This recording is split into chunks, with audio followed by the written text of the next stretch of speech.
Hello my dear friends, welcome to Live Prep. Myself Dr. Gajapati Verma. As I informed you earlier, under the name of Bootcamp, we are providing both revision lectures and we are also conducting test series. And these revision lectures are available on Live Prep app and also they are available on YouTube channel. But this test series can be given only through the app. Now let us quickly go with the chapter, that is the body fluids and circulation. And please remember, here in this chapter, if we want to discuss, there is a huge scope to discuss about some content that is out of NCERT, but we are not going into out of NCERT content. Okay, those concepts we are not discussing. Some important points we have discussed in the regular part. So those who are interested, you can go through those regular lectures. But here we are going only through the NCERT content. We are not going beyond the NCERT content. This is the first thing. And the second thing is, for your understanding purpose, I am drawing some rough diagrams. I don't want to spend more time on diagrams. So that's why I am drawing some rough diagrams. I hope you can easily understand the content with the help of those rough diagrams. Clear? With this basic information, now let us quickly start with the chapter. And the chapter title is Body Fluids and Circulation. And what are these body fluids and why we need those body fluids? This is the first important point. So to understand this, in the NCERT they have given some introduction. So in different organisms, different types of body fluids are present. So here the thing is, why body fluids are required and what is the role of these body fluids? The body fluids help in transport of various substances. Not only substances, in majority of the organisms, body fluids are involving in transport of gases also. Please remember this. And not only this, so there are in some organisms, even hormones are also getting transported and nutrients are transported, waste materials are transported. So many things are being transported within the individual because of these body fluids. Now, this is what the role is. Then, what are the various body fluids in various organisms? That is the point that we need to discuss. That's why in the NCERT they have given some basic introduction. What is the introduction they have given? In the case of sponges, now here what happens? Water is entering into the body. Water is entering into the body. At that time it is bringing so many nutrients and even the dissolved gases also. Now they are undergoing the exchange here. And the body cells are absorbing the nutrients and they are releasing the waste into that, and now this water will be again released out. So in this way water is entering into the body and then it is released. Now in this way water is circulated inside the body. So in these cases that body fluid will be water itself. So this is what they are saying. Next one, even in the case of coelenterics also, so water is entering into the body. In this gastrovascular cavity it is getting circulated and finally it is going out. So here also the nutrients are being transported by this water. So in this way water is acting as body fluid in this case. In this way they are talking about various examples. Even though not mentioned in NCERT, even in the case of echinoderms also we studied about water vascular system. This also you can write here. And finally we are talking about higher organisms. In the case of higher organisms, blood is present and that blood is acting as body fluid. And not only blood, in some organisms along with the blood even lymph is also present. So with respect to human if we are talking, so both blood and lymph are the body fluids that are present in the human. So they are having different roles. One by one we will study about all these things.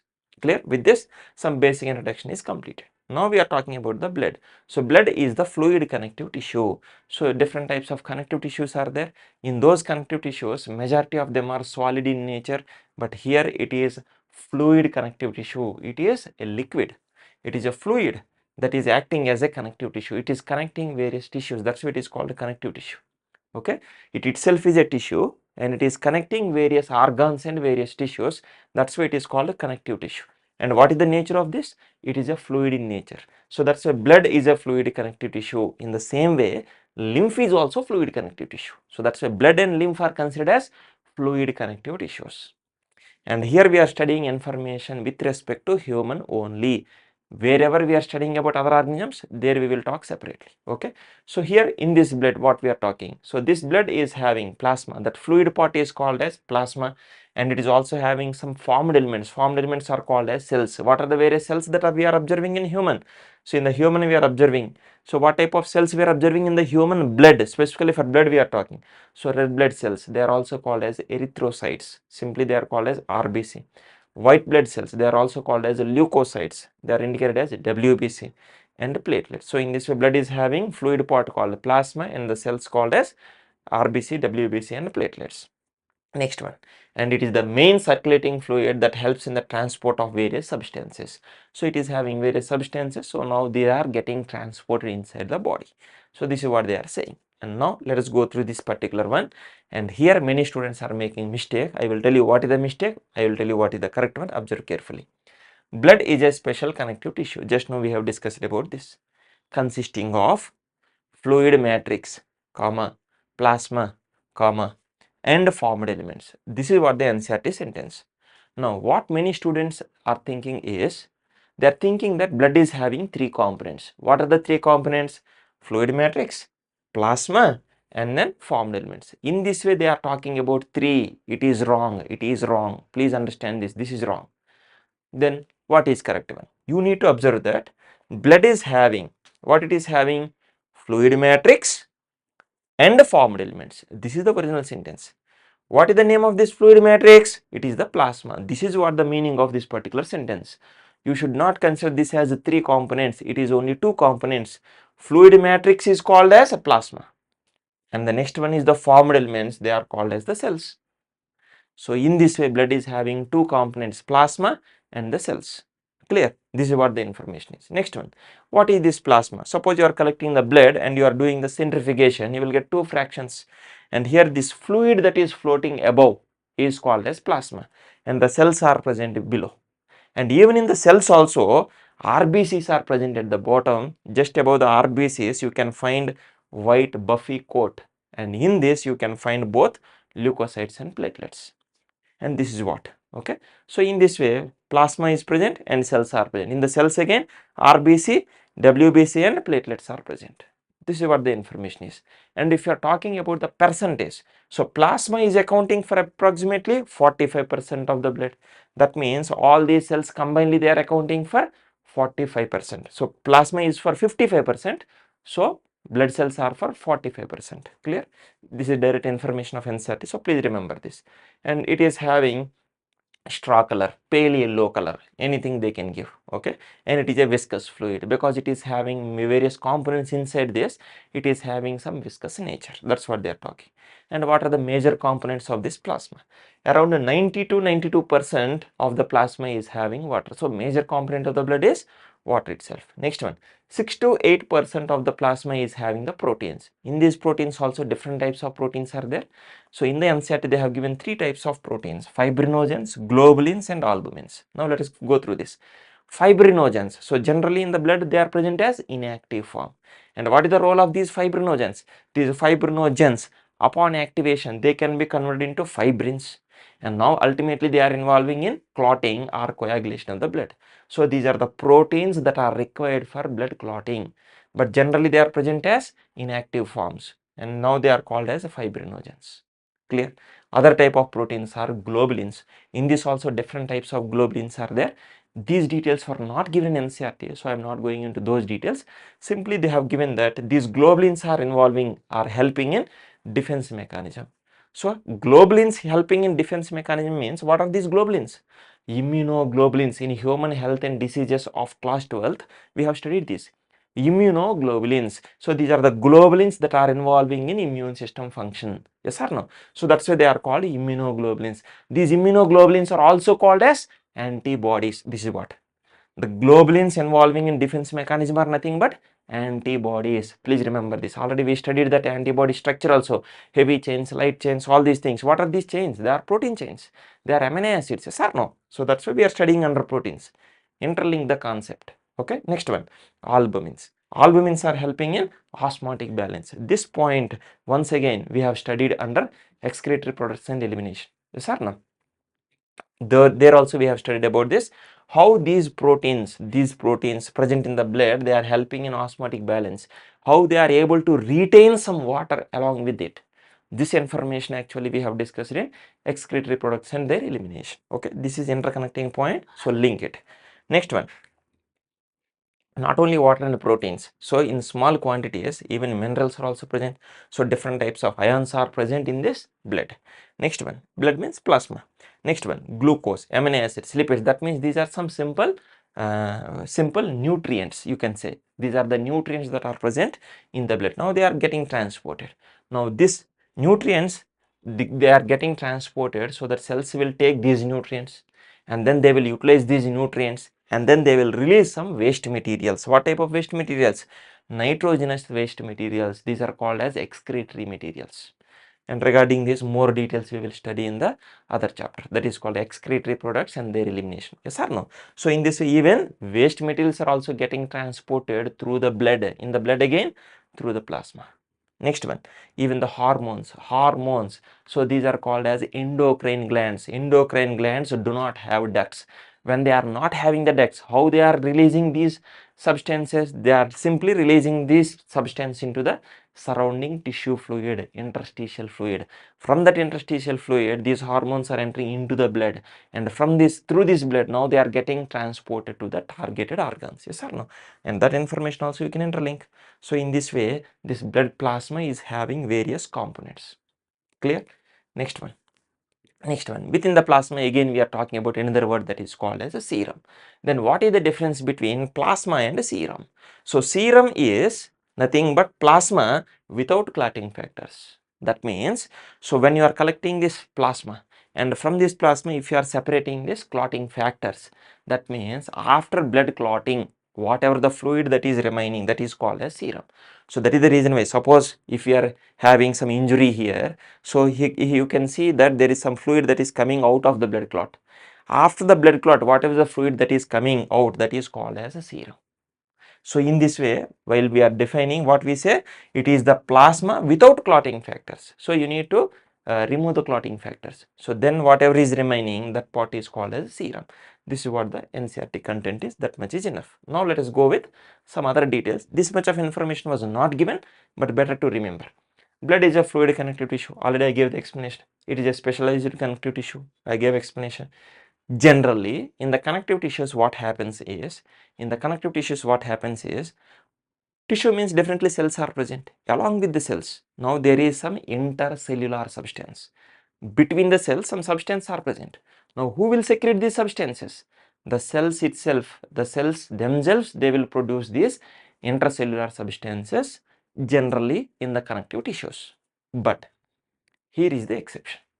Please remember, once again I am repeating, in the connective tissues, the cells will produce intracellular substances. This is what generally we are observing in the various types of connective tissues. But when we are talking about the blood, please remember here there is an exception, because in this case, between the cells, fibers are not present. This is one most important point. Generally in the connective tissues, between the cells, some fibers are present, different types of fibers are present. But here, fibers are absent. This is one important point. Second important point, in the case of connective tissues, the cells themselves, they are producing the intracellular materials or substances. But in the case of blood, majority of intracellular substance is produced by liver, not by blood cells. Please remember, majority of these intracellular substances are produced by the liver, not by blood cells. This is also another important point.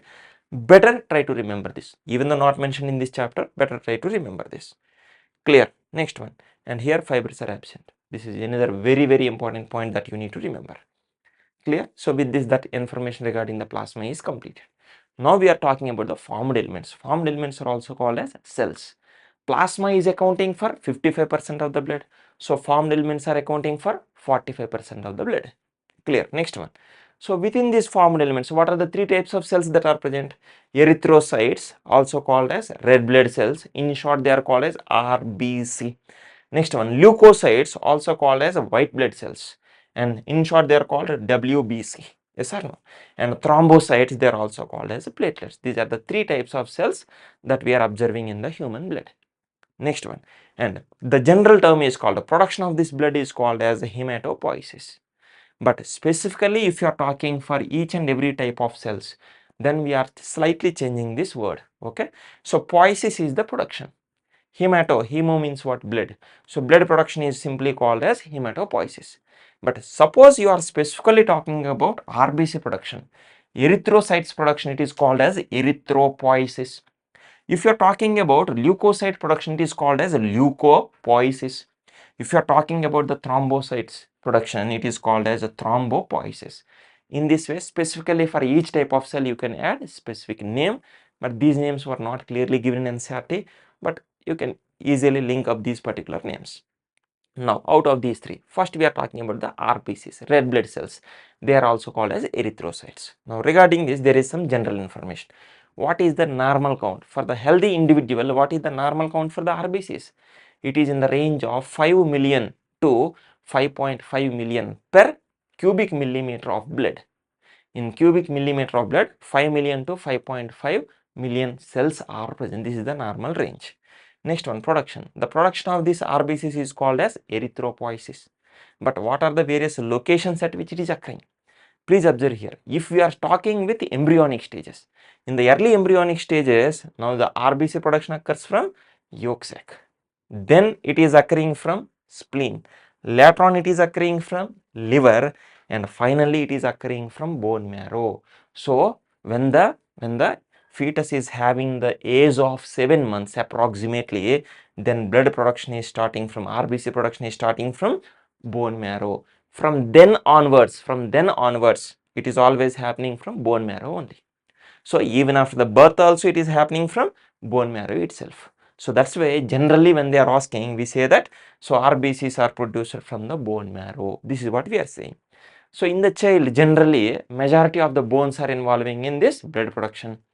But as the age increases, so that's why generally we are talking about the adult individual. In the case of adult individual, all the bones are not involving in RBC production or blood production. Only some bones, mainly the long bones, are involving in blood production. Along with this, some bones of these ribs and sternum, so these are involving in the blood production. But generally we are talking about the long bones in general. At your level, we are talking about long bones. Clear? This is what about the information we are talking. Next one, regarding the shape of human RBC. Please remember, so the newly produced RBC within the bone marrow, it is having the nucleus. If the nucleus is present, it will be biconvex. But what we studied during maturation of RBC, what happens? Nucleus is lost. Along with the nucleus, other cell organelles are also lost. Why they are lost? Already we have discussed about this, because the loss of these particular organelles will create some space there, so that more and more hemoglobin can be accommodated. Yes or no? Already in the breathing and exchange of gases chapter we have studied this. So that now it will get biconcave shape, and it is biconcave. It is round and biconcave. It is round like this and biconcave. It is round and then biconcave. So that's why it is round and biconcave, and this information was very clearly given in cell chapter. There they have given some shapes of the cells in the diagram, right? There they have mentioned round and biconcave. So in the case of human mature RBC, nucleus is absent. That's why it is getting round and biconcave shape. If nucleus is present, it will be convex. So that is the reason why when we are talking about the frog RBCs, in the case of frog or amphibians, mature RBCs, they contain the nucleus. They have the nucleus. Since they have the nucleus, in the case of frog, mature RBC will have biconvex shape. But in the case of human, mature RBC is having biconcave shape. Reason also you need to remember. Interlinking also you need to remember. So please remember, along with human physiology, you also need to talk about cockroach and frog. Then you can easily remember the information. Clear? So wherever it is possible, so we will be interlink all these things. Clear? Next one. Next one is regarding the color. So what is the color of these RBCs? RBCs, red, red. So they are red in color. Why they are red in color? Because hemoglobin is present. In the case of human RBC, in the case of frog RBC, hemoglobin is present. That's why they are red in color. Understood or not? But in the case of cockroach RBCs. But in the case of cockroach, the term RBC is not used. There we are actually using, technically if you want to talk, there we are using a term called as hemocytes. Hemocytes, cytes means cells present within the hemolymph. That fluid that is present in the cavities, body cavities, sinuses is called as hemolymph. So they are cells present in hemolymph, that's why they are called hemocytes. But there you are not observing hemoglobin. That's why red colored cells are not present in the blood or hemolymph of cockroach. And please remember another important point. In the case of cockroach, the body fluid called hemolymph is not involving in transport of gases. It is not involving in transport of gases because it is having directly tracheal system. Directly oxygen will be directly delivered to the tissues itself through tracheal system. That's why blood is not involving in transport of gases. That's why hemoglobin is not needed for cockroach. This is the logical point you need to understand. But in the case of human and in the case of frog, oxygen is not directly going to tissues. It is going up to the lungs. And from the lungs, it should go to the tissues. Then how it will go? So that's why blood is playing important role in transport of these gases. That's why in the case of human and in the case of frog, we are talking about hemoglobin, presence of hemoglobin that is helping in transport of oxygen and CO2. This concept is coming. So interlink the content so that it will be easy for us. So hemoglobin is present, that's why it is red in color. And what is its role? It is helping in transport of gases like oxygen and CO2. If oxygen is attached to hemoglobin, oxyhemoglobin will be formed. If CO2 is attached to this hemoglobin, it will form carbaminohemoglobin. Yes or no? This is the general information. And regarding this, already we studied in breathing and exchange of gases. Clear? Next one, lifespan. What is the average lifespan of human RBC? It is around 120 days. What happens after 120 days? After 120 days, now they will be removed from the circulation. Removed means what is the major organ where these RBCs are removed? It is the spleen. It is the spleen. In higher classes, you will study that along with the spleen, liver is also involving. But at this level, you need to go only for the spleen. Please remember. So that is why spleen is considered as graveyard of RBCs. So those RBCs whose lifespan is completed, now they will be taken and they will be digested. They will be degraded and that hemoglobin will be again reused for various other purposes. Understood or not? This is what happening mainly in the spleen. That's why spleen is called as graveyard of RBC. So that's why they can ask this particular information under a certain reason. Interlinking point, right? There is a sentence and there is a reason for that. So under a certain reason they can ask, so observe very carefully. This is the general information with respect to RBCs. Some other points we have discussed in the regular classes. So here I am discussing only the NCERT content. Clear? Next one. Leucocytes, they are also called as WBCs. What is the normal count for this? Approximately 6,000 to 8,000 cells per cubic millimeter of the blood. This is the normal count. And here the production is called as leucopoiesis. And here what is the shape of WBCs? Please remember this. This point is from the cell chapter. In the cell chapter, in the diagram, we have discussed about this. What is the shape of WBCs? They are amoeboidal. Amoeboidal means irregular. They don't have any specific shape. They are irregular. So, cell is having irregular shape, but the nucleus in different types of WBCs, so nuclei are having different shapes, fixed shapes are present. That information regarding nucleus we will study separately. Here we are studying the shape of complete cell. It is irregular, amoeboidal. Next one, color.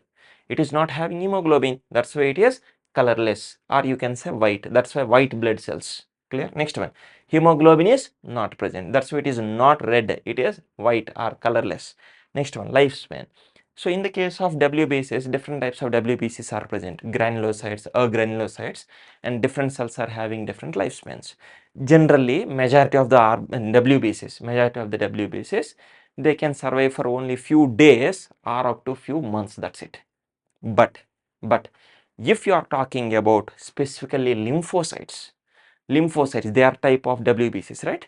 So those lymphocytes, B lymphocytes, T lymphocytes, in that we are talking about memory B cells, memory T cells. They can survive for years also, for several years also. So please remember this. Clear? This is what about the information regarding lifespan. Next one is regarding types of leukocytes. Leukocytes, whether they are having granules or not having granules. Based on this, they are classified as granulocytes and agranulocytes. Granulocytes are having different types of granules. So those cells, those WBCs which have acidic granules, files, acidophiles, files means they are attracting. They are able to attract acidic dyes, that's why they are acidophils. Or eosin, eosin is a dye, so that dye can be taken by these cells, so that's why they are also called as eosinophils, or simply they are called as eosinophils. So acidophils or eosinophils, they are having acidic granule, they are taking up acidic stain. Understood or not? So they are taking up acidic stain, that's why they are called as eosinophils. That means they are having the opposite charged, I don't want to go into those details. So opposite charged granules are there, that's why they are able to take acidic. Next one, basophils, they are taking up the basic stain. So that means, so these cells are called as basophils, and these are taking up neutral, so that's why neutral dyes, that's why they are called as neutrophils. So in this way they are classified based on the types of granules that are present in them. These granulocytes are classified into acidophils, basophils and neutrophils. That's it. This much of basic information is enough. Next one, agranulocytes. These do not have the granules, and these are two types, lymphocytes and monocytes. What is their number, what is the shape of nucleus in those, and what is the role of these particular cells, everything in a particular table we will study this. Before to this, now we will see the shape of the nucleus. Here there are two things, what is the shape of cell, what is the shape of nucleus. All these are WBCs only. All these are WBCs only. What is the shape of these WBCs? For the cell, if you are talking, what is the shape of these WBCs? They are irregular, amoeboidal in shape.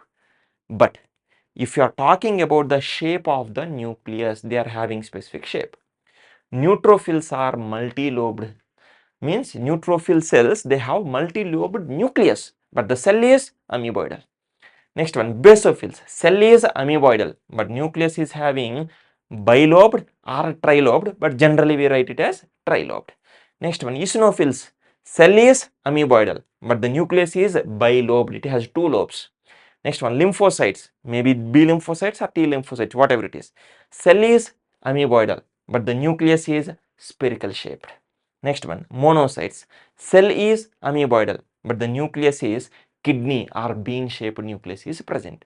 So in this way, with respect to shape of nucleus, for a specific type of WBC, there is a specific shape. But for the cell as a whole, if you are observing the shape, it is amoeboidal or irregular. Don't confuse between these two questions, whether they are asking the shape of the cell or shape of the nucleus. Read the question carefully, then only you can go for the correct answer. Don't make any mistake. Next one, neutrophils. Within the WBCs, these are the percentages within the total WBCs. Neutrophils are the most abundant, and they are having approximately 60 to 65% abundance within the WBCs. Clear? And basophils are the least abundant, they are having 0.5 to 1%. And eosinophils 2 to 3%. Lymphocytes, B and T lymphocytes, now they are accounting for 20 to 25%. Monocytes 6 to 8%. Suppose they are asking from higher to lower. Now you need to write neutrophils, and then lymphocytes, and then monocytes, then eosinophils, then basophils. Order is also very important, you need to remember.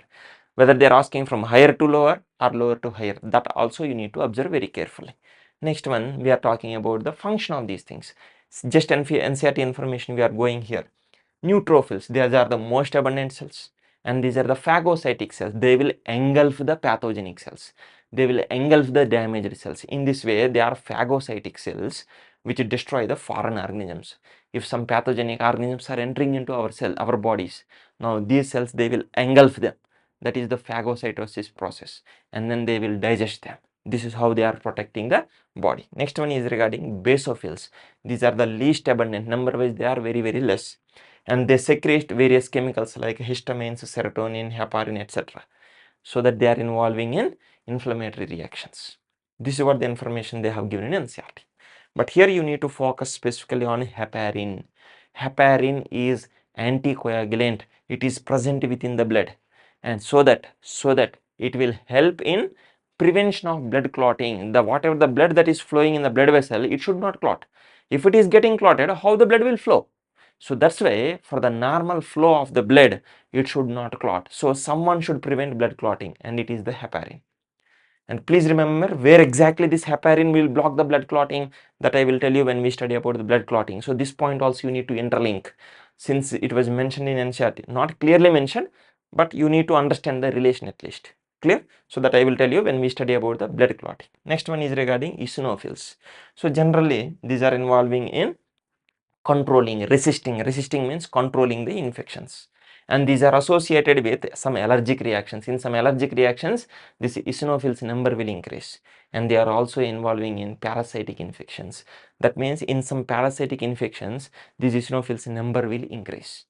Clear? In this way they are indirectly helping in controlling this. Next one, lymphocytes, B lymphocytes and T lymphocytes. Two types of lymphocytes we studied, and these two are involving in immune responses. In the human health and diseases, very clearly we studied this. B lymphocytes, they will produce antibodies, and these antibodies will involve in humoral immune system. Yes or no? Humoral immune response. Next one, T lymphocytes. Here they are involving in cell mediated immunity. Here the cell itself directly involving in immune function. Already we studied about all these things in the regular chapter, right? So go through that for more details. Next one, monocytes. Monocytes, these are also phagocytic cells. These will also engulf the foreign cells so that they can destroy the foreign organisms like bacteria and many other things. Clear? This is what the individual cell and their abundance among WBCs and the major significant function. So you need to remember all these informations because they have clearly mentioned in NCERT. Clear? Next one, regarding the thrombocytes are the platelets. And what is the normal count for this? 1,50,000 to 3,50,000 per cubic millimeter of blood. This is what the normal count is. And the production of these particular cells is called as thrombopoiesis. Already I told about these names. Next one, regarding the shape. What is the shape of these particular cells? They are disc-like cells. But if you clearly observe this, these are not originally complete cells. Please observe this sentence carefully. RBCs are the complete cells. WBCs are the complete cells. But platelets are not the complete cells. Because actually within the bone marrow, there are some cells called as megakaryocyte cells. Very clearly mentioned in NCERT. You need to remember this. Within the bone marrow, there are some cells called as megakaryocyte cells.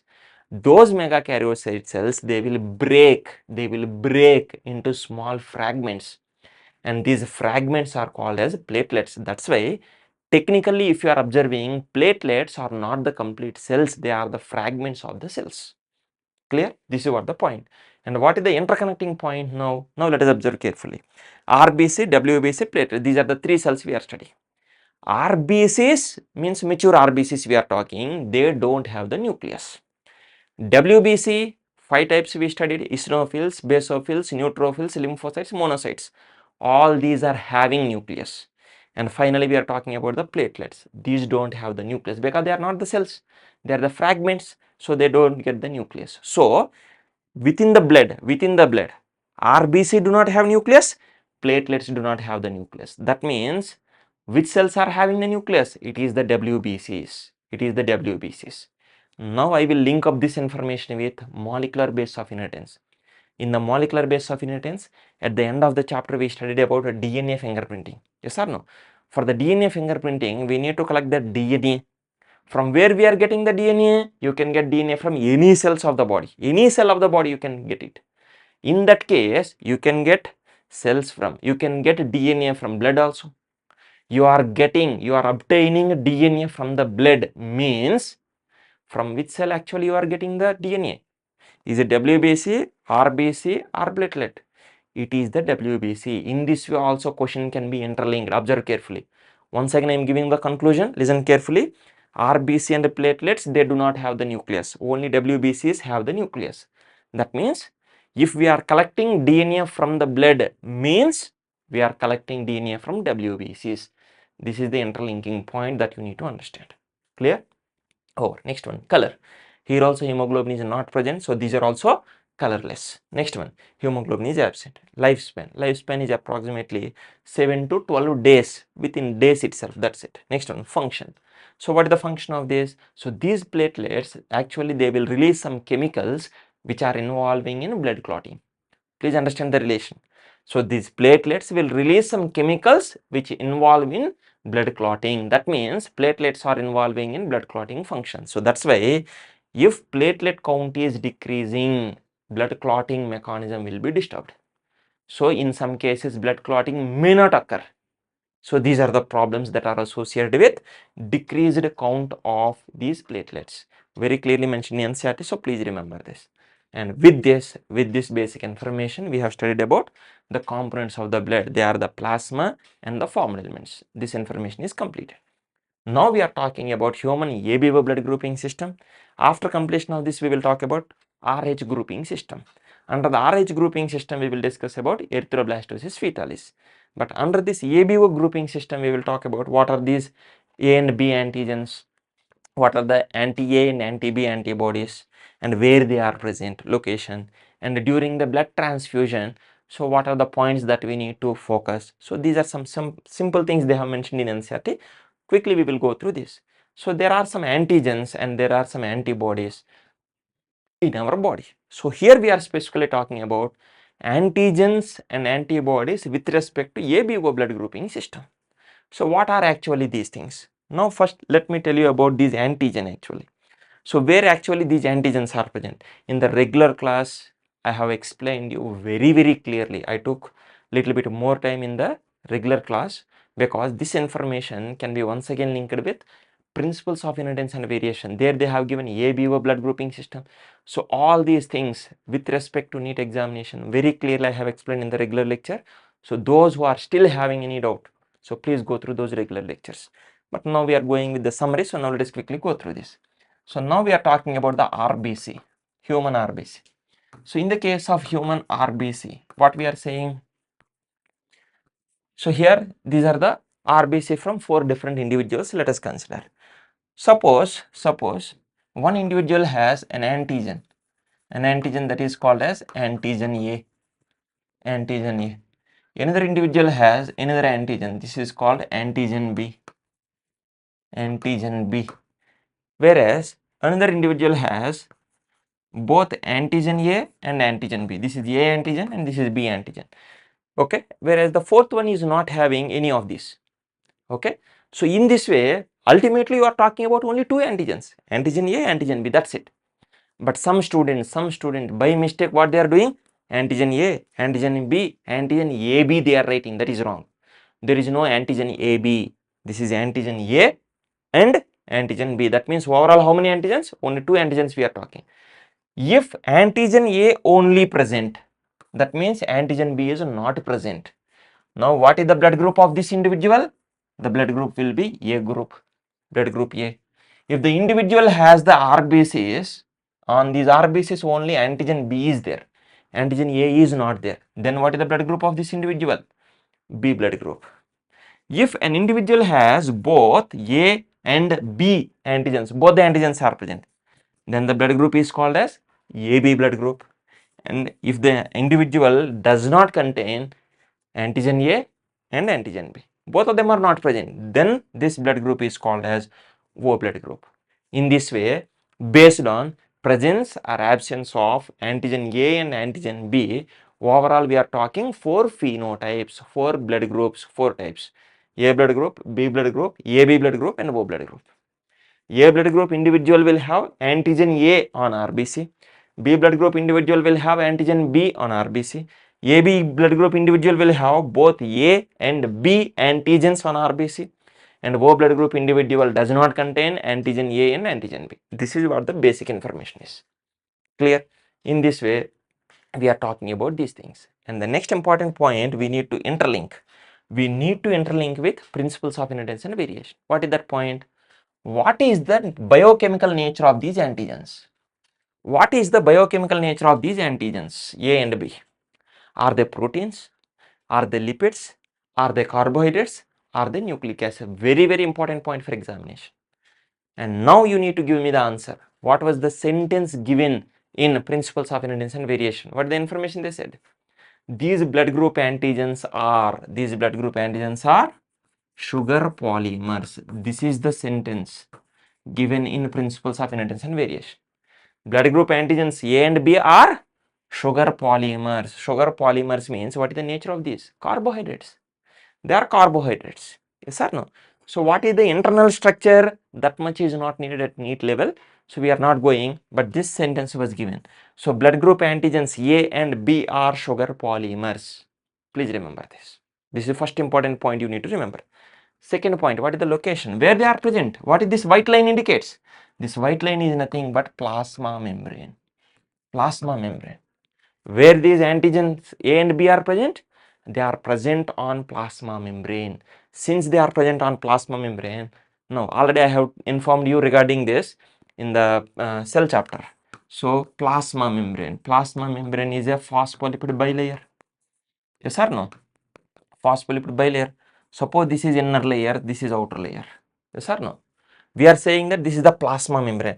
For the plasma membrane, if carbohydrate, sugar means what? Carbohydrate. If carbohydrates are present, they are present only on exoplasmic phase. This is the exoplasmic phase, this is the cytoplasmic phase. Very clearly I told even in the revision lecture also. So please go through this. So on which side they are present? Sugars, if they are present only on exoplasmic phase. So now interlink all these concepts. Blood group antigens A and B are sugar polymers. They are present on exoplasmic phase of RBC plasma membrane. This is the concept that you need to build up after reading all these chapters. If you don't get this conclusion, there is no use in studying all these things. Clear? This is what some basic information that we need to understand. And next point is regarding the making of table. What is the table that we are talking? In the table actually we are talking about antibodies location also. What is the location of antigen? Antigen is present in the plasma membrane, or you can say that on RBC plasma membrane. That is the location of antigen. But where you are talking about the antibodies? Antibodies are present within the plasma. Just now we studied, no?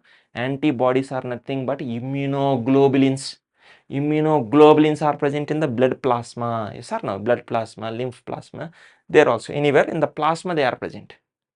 So in this way, in the plasma they are present. In the blood, where these antigens are present, blood group antigens A and B are present on RBC plasma membrane, but antibodies are present in the plasma. But what type of antibodies are present? Reciprocal antibodies are present. A blood group individual will have anti-B antibody. B blood group individual will have anti-A antibody. AB blood group individual does not contain anti-A, does not contain anti-B. Whereas O blood group individual will have both anti-A and anti-B antibodies. So opposite type. So that's why it is called reciprocal antibodies. In the regular lecture, I gave you the reason why opposite only.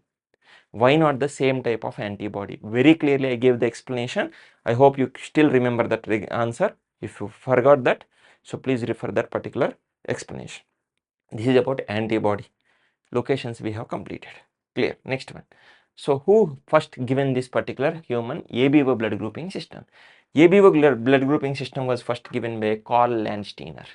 And actually he discovered blood group A, blood group B and blood group O. Later on, 2 years later, so this AB blood group was discovered by D. Castlo and Stein. So in this way, total of 4 blood groups are possible with respect to antigen A and antigen B. Okay, so that's why we are talking about these 4 blood groups. Next, human blood grouping gene and its allele. So what is that gene? In the principles of inheritance and variation, we have discussed about this. Human blood grouping gene is indicated with I. And for this gene, total 3 alleles are present. What are these? IA, IB and IO. You can write it as IO or you can write it as small I. You can write it as small I. So I have the habit of writing small I for easy distinction. So that's why I will use this small I. So IA, IB, IO. Or you can say IA, IB, small I. So in this way 3 alleles are there. So now this concept also we studied. If single gene has more than 2 alleles, it is an example for multiple alleles. Multiple allelism. This mechanism is called multiple allelism. If single gene has more than 2 alleles in the population, not in single individual, in the population, very clearly I told you the meaning of this in the principles of inheritance and variation. So go through that lecture. So this is example for multiple alleles. So now this is how we are using. and there itself in principles of inheritance and variation what we wrote. Now this IA is completely dominant over small I, whereas IB is also completely dominant over small I, but IA and IB are codominant. They are codominant. We are observing codominance here, but in these two cases we are observing dominance. It is also called as complete dominance. Yes or no? So that's why total 6 genotypes are possible. 6 genotypes are possible, but only 4 phenotypes are possible. Even though 6 genotypes are there, only 4 phenotypes are possible. What are these 4 phenotypes and genotypes? Now let us observe carefully. What is the blood group? Blood group A has 2 genotypes. What are the genotypes? IA and IA small I. These are the 2 genotypes. Blood group B has 2 genotypes, IB and IB small I. Whereas blood group AB has only one genotype, that is IA IB. Whereas O blood group is also having only one, that is small I. Total 6 genotypes are there, but only 4 phenotypes are possible because we are observing this type of interaction. This is the reason. Everything you need to understand with logical reasons. Okay. So in this way we are writing that these are the blood groups and these are the genotypes. So you can call these blood groups as phenotypes so that you can call these as genotypes. That's it. Anyhow, this genotype phenotype concept generally we are studying under principles of inheritance and variation, but interlink here. So now here, this is the blood group. Just now I wrote what are the various genotypes, and then what is the antigen that is present on RBC. So just now we have discussed what is the antibody present. It is opposite. A blood group has anti-B, B blood group has anti-A. Here both antigens are present. That's why here both antibodies are not present. But here both antigens are not present, so both antibodies are present. So this anti-A, anti-B, what are these things? Anti-B means it is the antibody that can bind with B antigen. Anti-A means it is the antibody that can bind with antigen A. So here anti-A comma anti-B means they are two different. Anti-A it can bind with A antigen, anti-B it can bind with B antigen, like this they have given this. Next one. So in this blood transfusion compatibility chart, so we need to observe that they can donate to whom, they can receive from whom. This information is very important. So in this way what we are saying, anyone, suppose A blood group can donate to A blood group, B blood group can donate to B blood group, AB blood group can donate to AB blood group, O blood group can donate to O blood group. That means whatever is the blood group of donor, they can donate to the same blood group individual. In this way they can donate to same blood group, and also they can receive from same blood group. But here there is another interesting point. What is that? Any blood group individual, they can receive blood from AB blood group. Sorry, they can receive blood from O blood group. Any blood group individual can receive blood from O blood group. That means O can donate to anybody. O can donate to anyone. That's why O is called as universal donor. O can donate to anyone. So that's why universal donor. Whereas AB blood group individual, they can receive from anyone. Since AB can receive from anyone, they are called as universal acceptor or universal recipient. These are the two very important things that you need to remember. Anyhow, in the NCERT they have not given this full table, but in the regular class we made the full table with the phenotype, genotypes, antigen, RBC, antibody in the plasma, they can donate to whom, they can receive from whom, everything we have written very clearly. But one logical point you need to remember is, during the blood transfusion there is one donor and there is one recipient. If I am donating my blood, please remember what is the basic logic? The recipient, that means it is you. In this case I am donor and you are recipient, right? You are recipient. So the recipient should have all the antigens that donor is having. Please remember this is the basic logic. Whatever the antigens that are present on donor's RBC, the same antigen should be present in recipient also.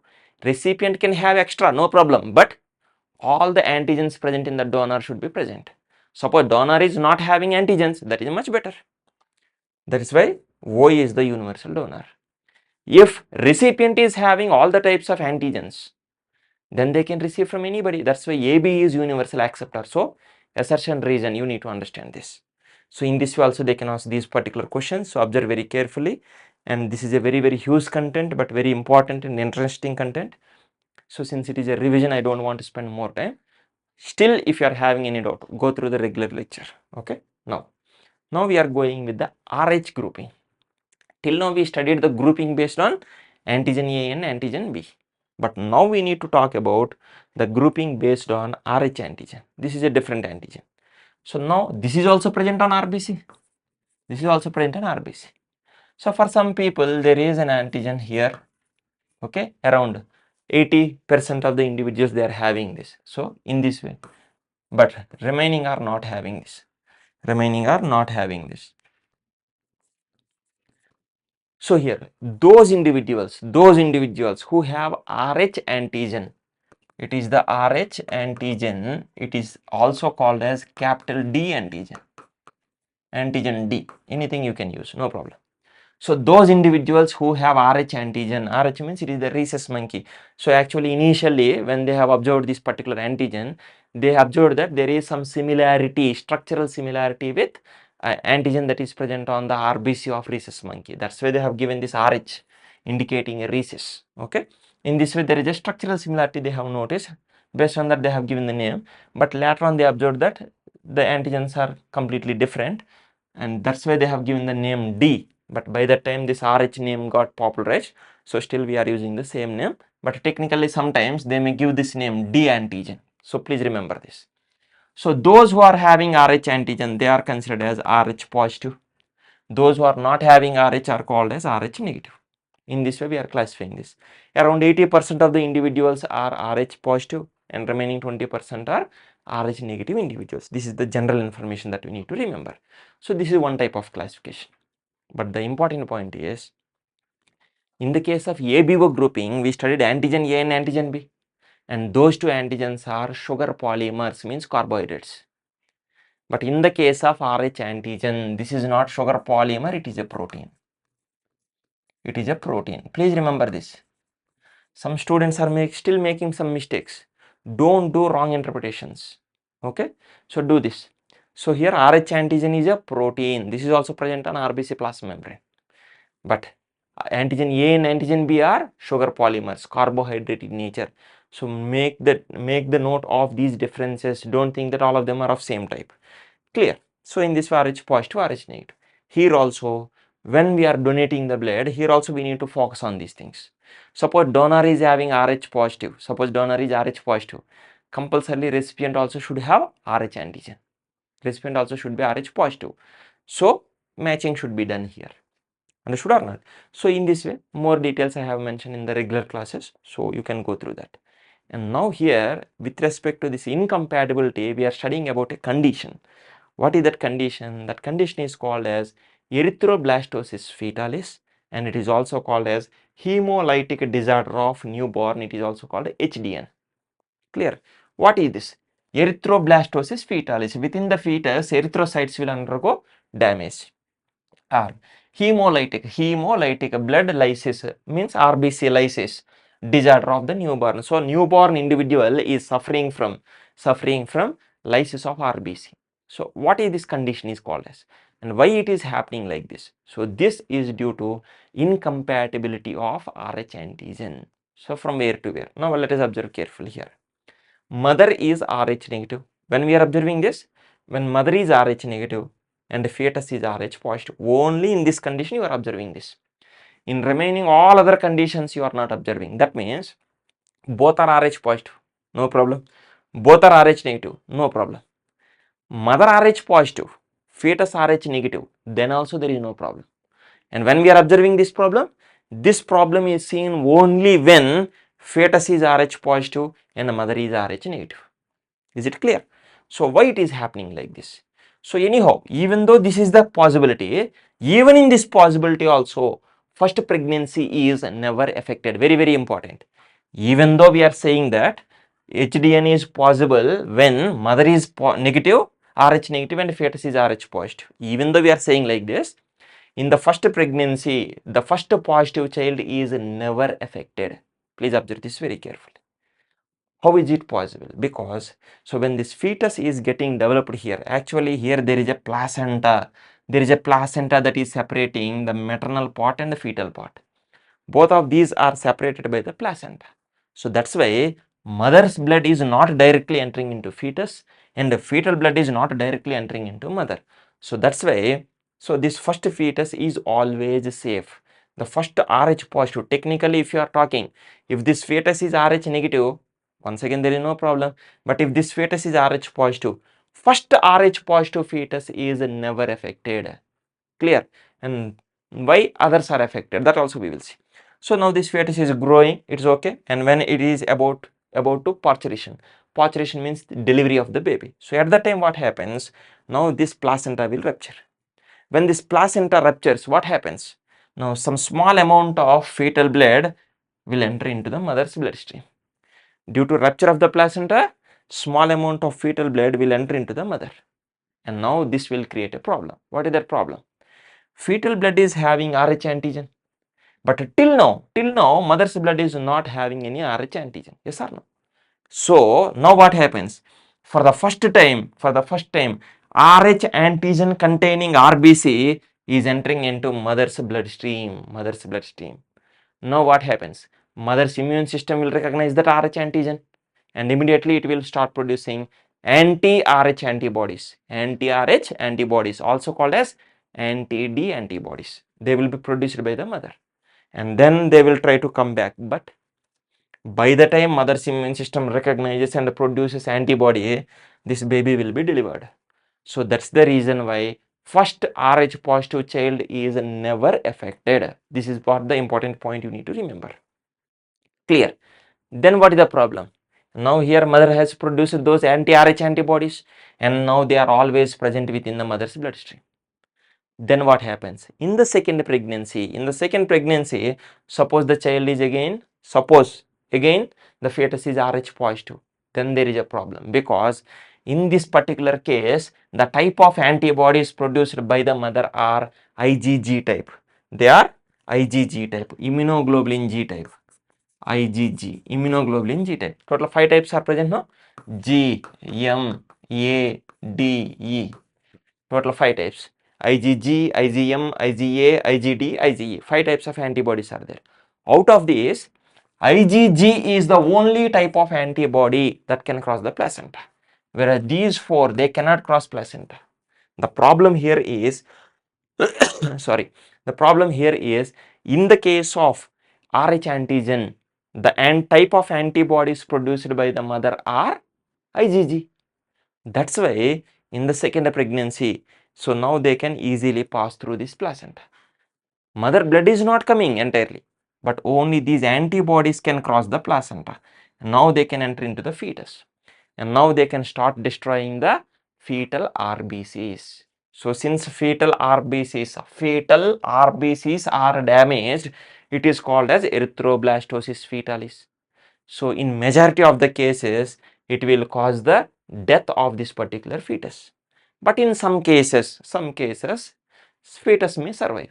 Even the fetus is surviving and taking birth, so this newborn is severely affected with this breakdown of the RBC. That's why generally you can see this different conditions that are related to breakdown of this RBC. Yes or no? So this is what the condition that they are saying. So it is the hemolytic disorder of newborn. Understood or not? These are the some conditions that they are talking with respect to this Rh incompatibility. Clear? This is what. Then how you will prevent this? So this we can prevent as soon as the first child is delivered. So we are giving an injection, and that injection has the trademark name. That trademark name is RHOGAM, RHOGAM, RHOGAM. So what that injection is having? So there may be different brands. This is the first one that we are using. So we have used so in the market. So that's why we are using that regular name, trade name, RHOGAM. And actually this RHOGAM has anti-Rh antibodies. Now what they will do?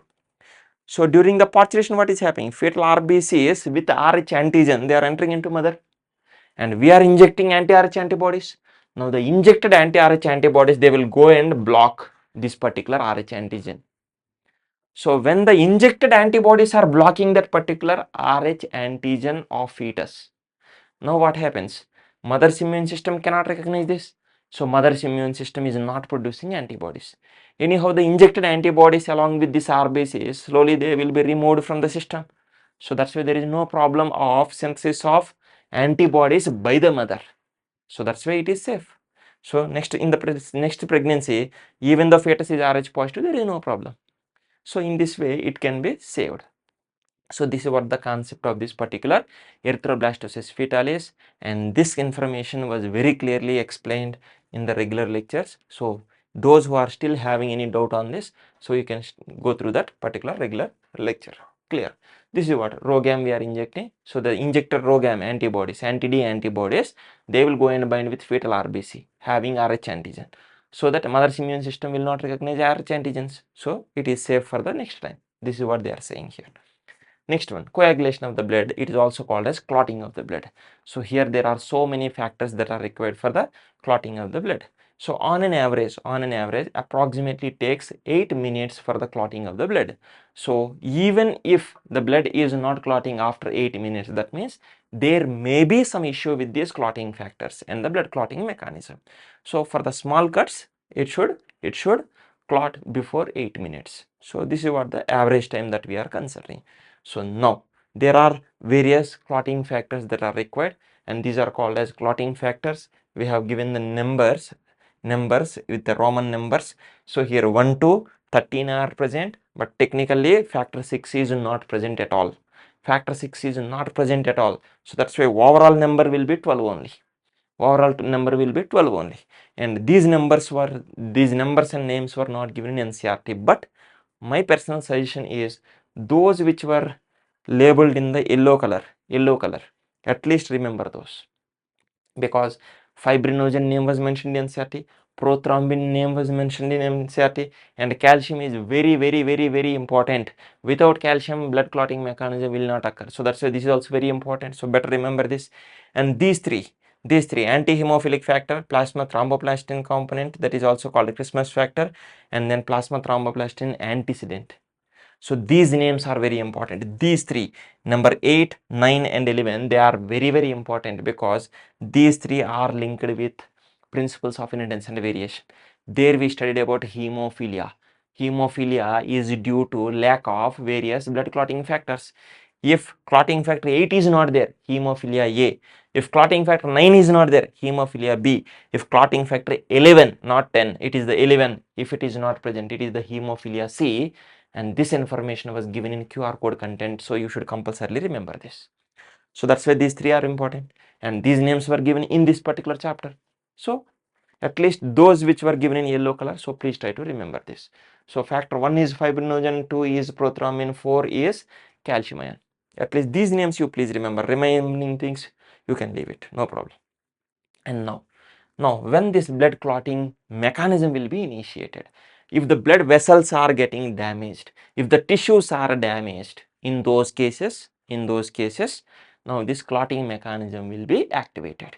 Now here, if you are observing, in general I am saying, actually in NCERT they have not given intrinsic, extrinsic pathway names were not given. So simply I am giving you explanation. Intrinsic pathway will be initiated when blood vessels are ruptured, and this will be initiated by platelets. Just now we have studied, no? Platelets are releasing some chemicals, and these chemicals are helping in activation of this particular factors involving in blood clotting. In this way, platelets are involving in blood clotting. We have studied, no? This one. This is the intrinsic pathway. If the tissues are damaged, tissues are also releasing some factors. Because of those factors, if clotting mechanism is activated, that will come under the extrinsic pathway. But I don't want to tell you about what are these 11, 12, how they are activated. I don't want to tell you, so leave it. But please remember calcium. So calcium ions are very important. If calcium ions are removed, blood clotting will not occur. This is one important conclusion you need to understand. So that's why calcium ions are very important, and its number is factor 4. Calcium ions are factor 4. So please remember this. So ultimately there is some complex. That complex is coming here for the activation of prothrombin into thrombin. These names were given in NCERT. So remember this. Prothrombin should be converted into thrombin. So there is a complex. And what is the name of this complex? It is called as thrombokinase or prothrombinase. Two names are there. So prothrombin is converted into active thrombin. Prothrombin is inactive. The term pro, the term gen, these are inactive. Okay. Pro is not there. So prothrombin is converted into thrombin. That means thrombin is active. How it is activated? With the help of some complex. What is the name of that complex? So this is actually having these many factors, but the complex name in general it is called as prothrombinase, also called as thrombokinase. So that prothrombin is converted into thrombin. Now this thrombin acts as an enzyme for the conversion of fibrinogen, means it is inactive, into fibrin active. And these fibrins are monomers, and these fibrin monomers, they will interlink with each other, they will crisscross with each other, they are forming a fibrin clot. And for this fibrin clot, what happens is, so it will be again further stabilized, and at this fibrin clot, now these blood cells will be trapped, and some other components will be trapped, so that now they will completely block this particular area, so that wherever there is a damage, there fibrin clots were formed and the blood cells are blocking that, so that now there is no further loss of blood. Initially there is some loss of blood, now there is no further loss of blood. So this is what actually the role of these particular factors in the formation of this blood clot. So that's why blood clot is simply called as a fibrin clot. It is having the fibrin.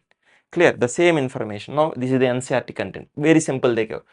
Prothrombin is converted into active thrombin by thrombokinase or prothrombinase. Now this thrombin helps in the conversion of fibrinogen into fibrin.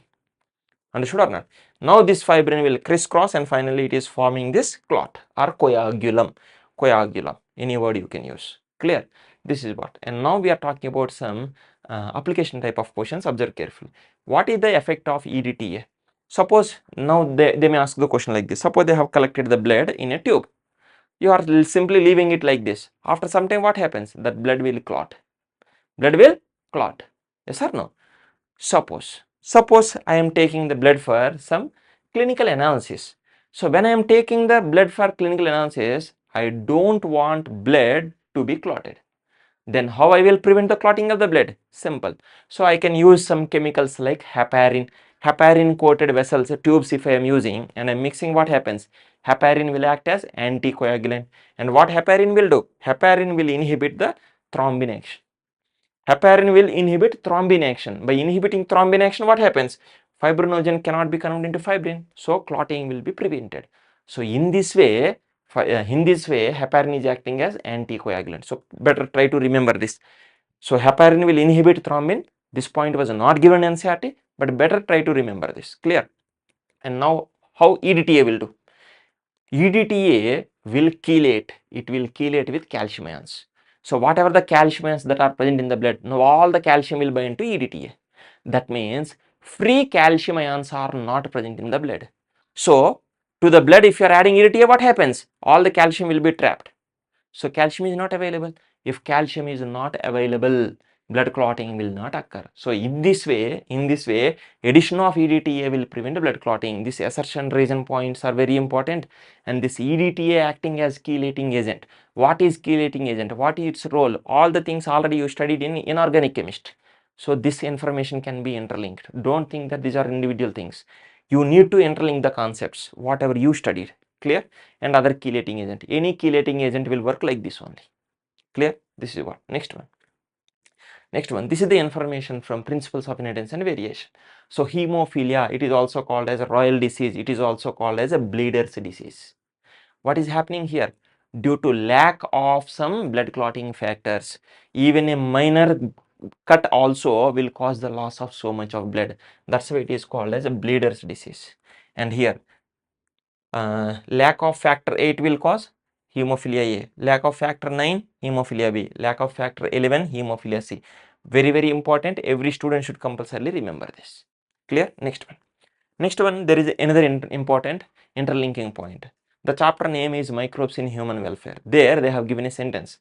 Streptokinase produced by the bacterium Streptococcus and modified by genetic engineering is used as a clot buster. So streptokinase by this is further modified and ultimately used as a clot buster. What is the meaning of clot buster?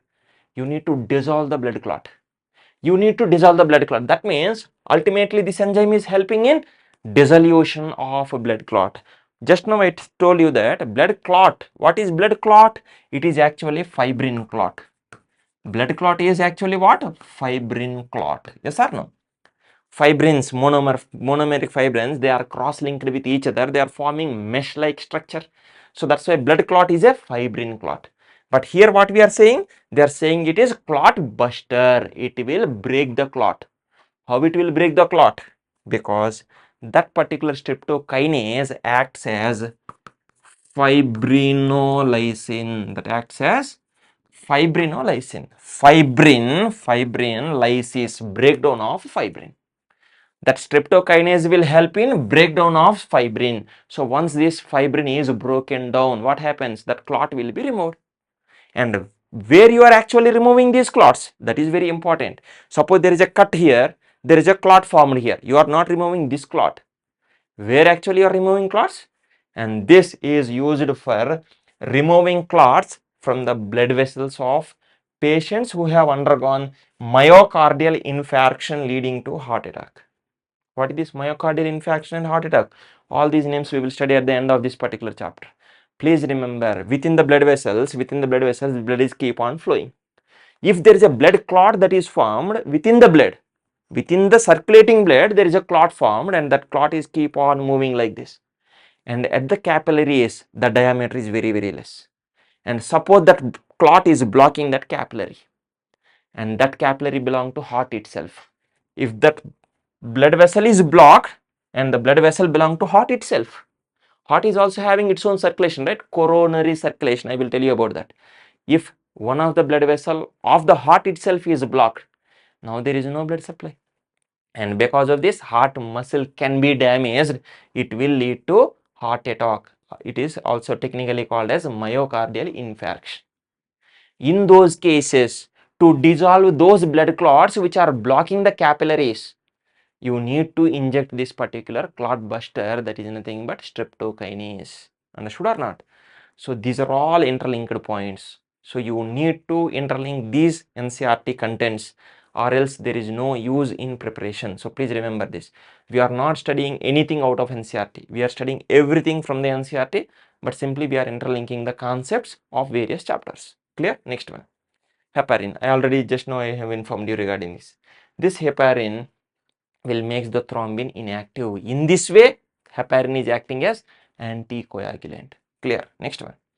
Calcium chelating agents like EDTA, sodium citrate. So these will chelate the calcium ions so that there is no free calcium ion. If free calcium ions are not present, blood will not coagulate. This is one mechanism. Next one. Sometimes, suppose you have collected the blood and kept it at normal temperature, room temperature. Then what happens? Blood clotting will be very quick. Suppose immediately after collecting the blood, suppose you kept it in the refrigerator. Suppose you have added this, very fine, it will not clot. Suppose you have not added this and directly you kept it in lesser temperature like 4 degrees centigrade. Then what happens? Since you kept it at less temperature, enzyme activity will decrease. All these are acting as some enzymes in conversion of one to other, right? So already in the biomolecules we studied, for the optimum, for the maximum activity, there is an optimum pH and optimum temperature, yes or no? But here for these, the optimum temperature is 37 degrees centigrade, but you are keeping this in refrigerator at 4 degrees centigrade. Then what happens? Obviously enzyme activity decreases. So for the coagulation or for the clotting of the blood, it takes so much of time. In this way, blood clotting time will increase when the sample is kept in lower temperature like refrigeration. This is what the logical reason is. So interlink the concepts, this is what repeatedly I am telling you. Next one. With that, clotting of the blood concept is completed. Now we are talking about types of circulatory patterns. There are two types of circulatory patterns. One is open circulatory system, other one is closed circulatory system. So open circulatory system generally we are observing in arthropods and mollusks. And from our syllabus you can interlink this information with cockroach, which is an example for arthropods. Yes or no? In the case of cockroach, so here there is a muscular 13-chambered heart is present. But this heart is pumping the blood into the sinuses. Sinuses means cavities. Body cavities are called as sinuses. These are all cavities. So in this way, the blood is pumped into the open cavities, and these cavities are called as the sinuses, and these sinuses are also called as hemocoel.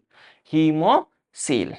and this hemocoel is filled with the fluid. That fluid is called as hemolymph.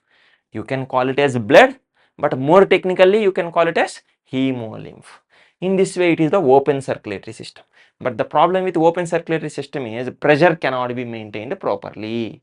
This is what the problem is. So that's why in the evolution, higher organisms have evolved closed circulatory system. But even in the case of annelids also, like earthworm, you can still observe the closed circulatory system.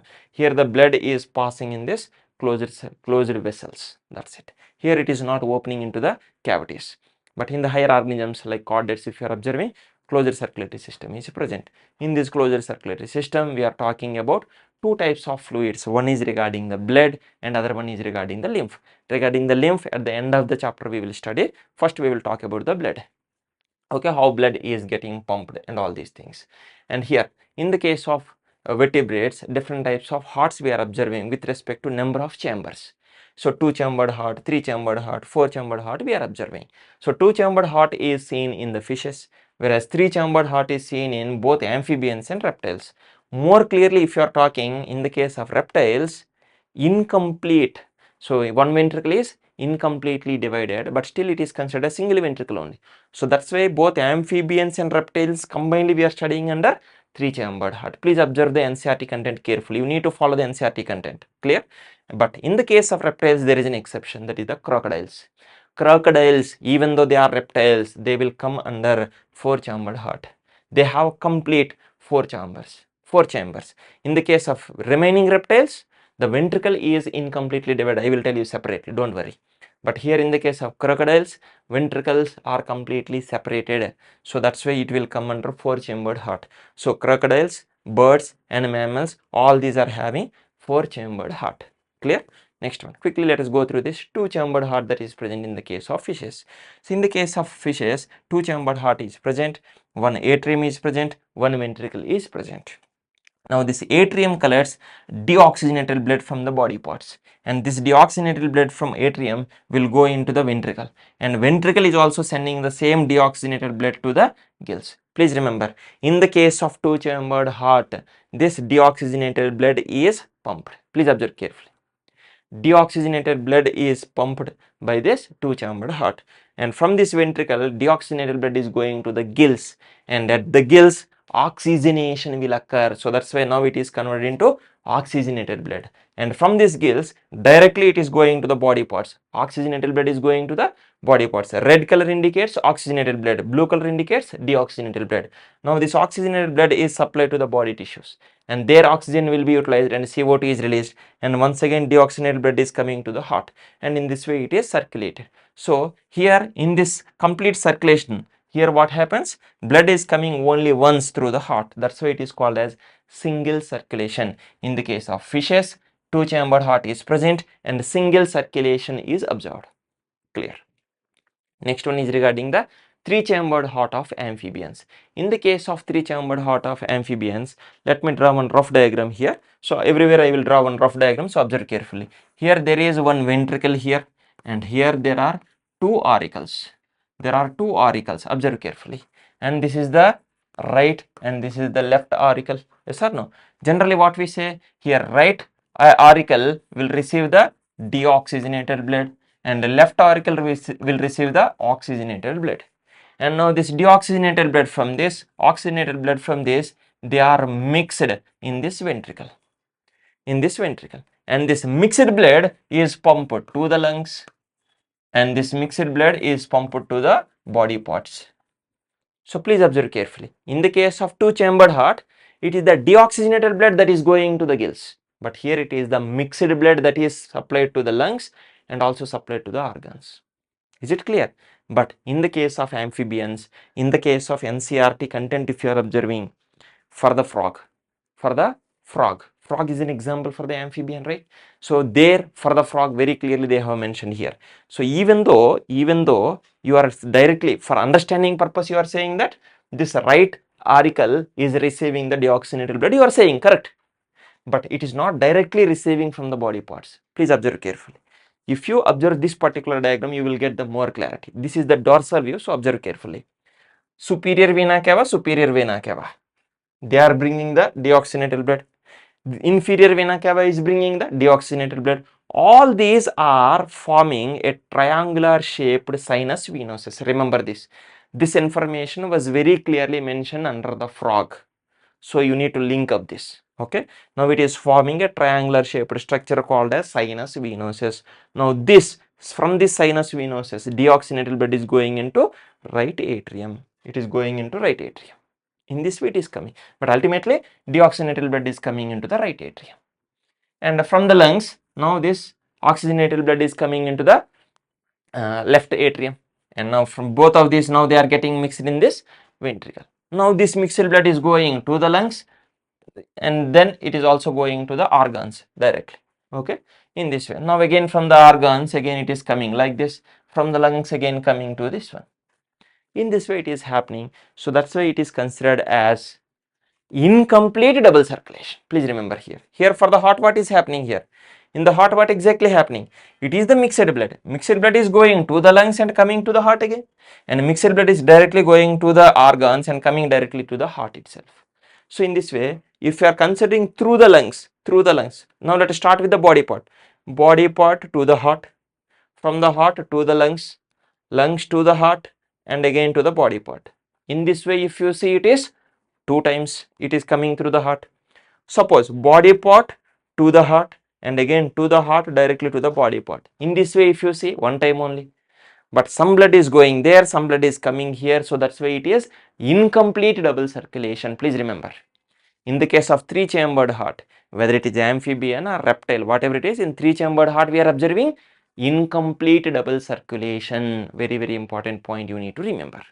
Clear? Okay. But this is the correct information. But under the frog, under the information for frog, in the summary they have mentioned that it is single circulation. Even though technically it is incomplete double circulation, for the frog in the summary they gave single circulation word. So please focus on that particular word also. Clear? Okay. This is what about the amphibians. Next one for the crocodiles.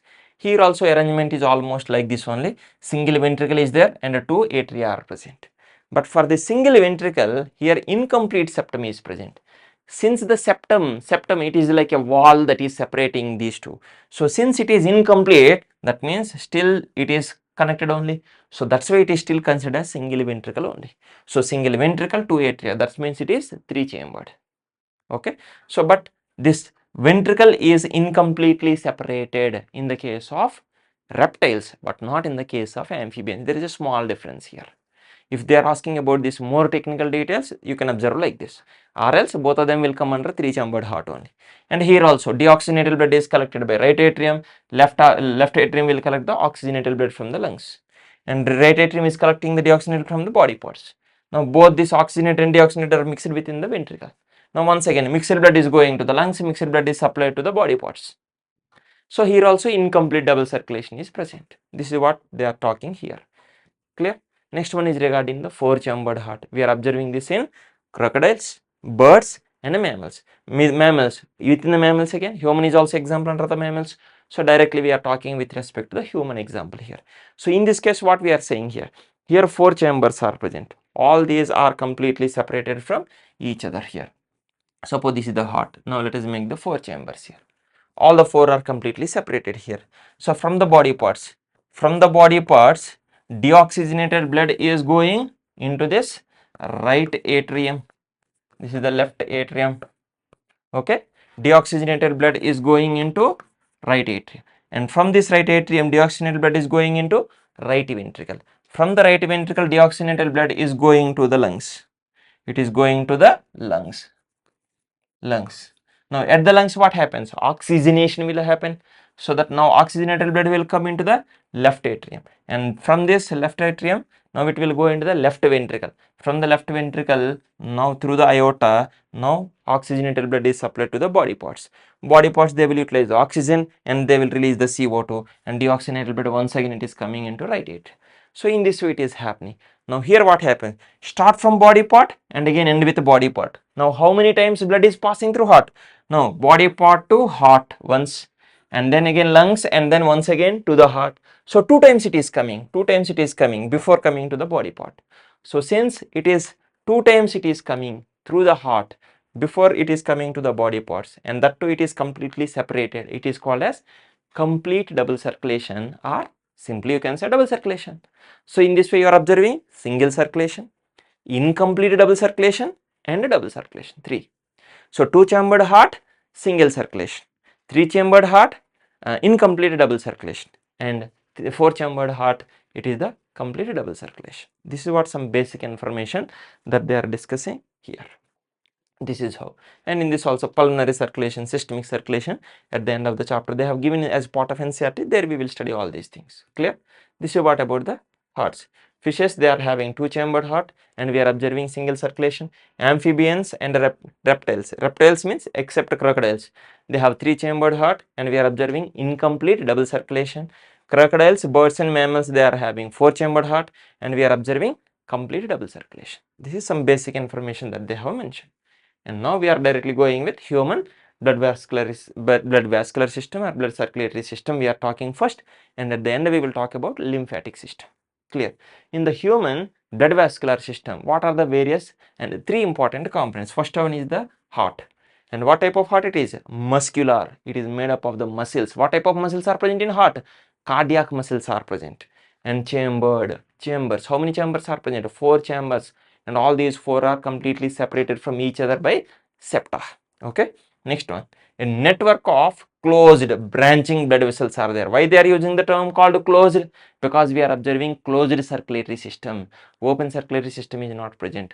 So blood is always flowing in some tubes from heart. Again it is coming to the heart, and during this process always it is going through some tubes, and these tubes are not opening to the outside. So that's why it is a closed network, and it is a branching, because arteries, they are branched into arterioles, again they are branched into capillaries, and capillaries again they are connected with veins, and then they are connected with vena cava, and then they are again coming into the heart. So in this way they are branched. So that's why they are saying that branched, and it is a great network. So that's why network of closed branching blood vessels, they are also part of this system. And then the fluid that is flowing in these blood vessels, that is called as the blood. So these are the 3 important components that are part of this blood vascular system. First we will talk about the heart origin. So from embryonic derm layers, if you are talking, so we are talking about the ectoderm, endoderm, mesoderm. So these are the layers generally we are talking. So origin wise, if you are observing, so from which layer it is derived? It is derived mesodermally. From the mesoderm it is derived, very clearly mentioned in NCERT, remember this. And then the location, what is the location of the heart? Heart is located within the thoracic cavity. In the thoracic cavity we are observing about the lungs. So between the lungs heart is present, but slightly tilted to left side, So this is what about the location of the heart. Next one is regarding the size. Generally on an average, so the size of the heart is like a clenched fist. Whatever is the size of the clenched fist, so that much will be the size of this heart. Clear? Next one, regarding the layers. So this heart is having 2 layers, and these layers are called as, simply called as a pericardium, and it is having 2 layers. Suppose it is the heart, rough diagram drawing. Suppose this is the heart, 2 layers are there. Outer one is called as a parietal pericardium. Inner one is called as a visceral pericardium. So these are the layers that they are talking, and in between the layers also there is a fluid that is called as a pericardial fluid. Pericardial fluid is present. Read each and every sentence of NCERT, don't leave anything. And next one they are talking is about the chambers. Total how many chambers are present here? Total 4 chambers are present here. So let us draw the diagram like this so that it will be easy for us. So total 4 chambers are present. Upper 2 chambers are called as atria, and the bottom 2 chambers are called as ventricles. Okay, and please remember, whenever it is like this, so we are talking like this. So with respect to me, now this is right side, this is left side. We are always drawing the human diagrams like this one, right side and left side. So right atrium, left atrium, right ventricle, left ventricle. This is how we are talking. So in this way total 4 chambers are present. I am drawing just rough diagrams only for quick understanding. Then we are talking about the septa. What are these septa? These are wall-like structures. These are wall-like structures that are separating these chambers. But actually these septa are made up of, again, muscles only. There is a cardiac muscular layer. So what are these? This is atrium and atrium. Between the atria, there is a septa. And what is this one? It is interatrial. Inter means between atria, interatrial septa. And then between the ventricles, there is a wall. There is a septa. What is it called as? Interventricular septum. When compared with interatrial, this interventricular septum and the wall of the ventricles are very thick. Wall of the ventricles are very thick, whereas the wall of the this atria, now these are little bit thin when compared with the ventricular wall, like this they are saying. But we are talking about the septa. Interatrial septum, interventricular septum. This is the septum that is separating both the ventricles. Next one, between atria and ventricle. Between atria and ventricles, there is atrioventricular septum. They are separating atria and ventricles.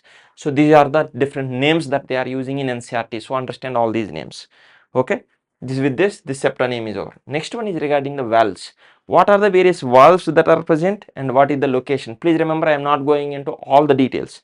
Whatever they gave in NCRT, only that much I am talking. Because in higher classes you will study about different valves. Even for superior and inferior vena cava also, there also you are talking about some valves. But in NCRT they have not mentioned, so I am not talking about this. Superior vena cava, inferior vena cava, that's it. I am not talking about valves of this. In the NCRT what they said, between the left atrium and left ventricle. Within this septa, here there are some valves. What is this? It is the bicuspid valve. Bicuspid valve. It is also called as mitral valve. Mitral valve. Bicuspid valve or mitral valve, it is present between left atrium and left ventricle. So here they are helping in the movement of blood here. And here between right atrium and right ventricle. Here it is having tricuspid valve. Tricuspid valve is present. So three cusp-like structures or valves are present, but here two cusp-like valves are present. That's why it is called a bicuspid valve. It is tricuspid valve. Clear? Next one. Next one is from this right ventricle. This pulmonary artery will start. This is the pulmonary artery. At the beginning of this pulmonary artery, there are some semilunar. Semilunar means like this. Semilunar, half moon like structures are present. So these are semilunar valves are present. Semilunar valves are present at the beginning of pulmonary artery. And here is the aorta. Here is the aorta. For this aorta also beginning, semilunar valves are present. Understood or not? So here mainly we are focusing on bicuspid valve present between left atrium and left ventricle. Tricuspid valve present between right atrium and right ventricle, and then semilunar valves present at the beginning of pulmonary artery and aorta. This is aorta. So these are the valves that they have mentioned in the NCRT. So please go through these particular valves names only. Don't worry about remaining other information. Clear? Next one. Anyhow, those informations I have covered in the regular chapter.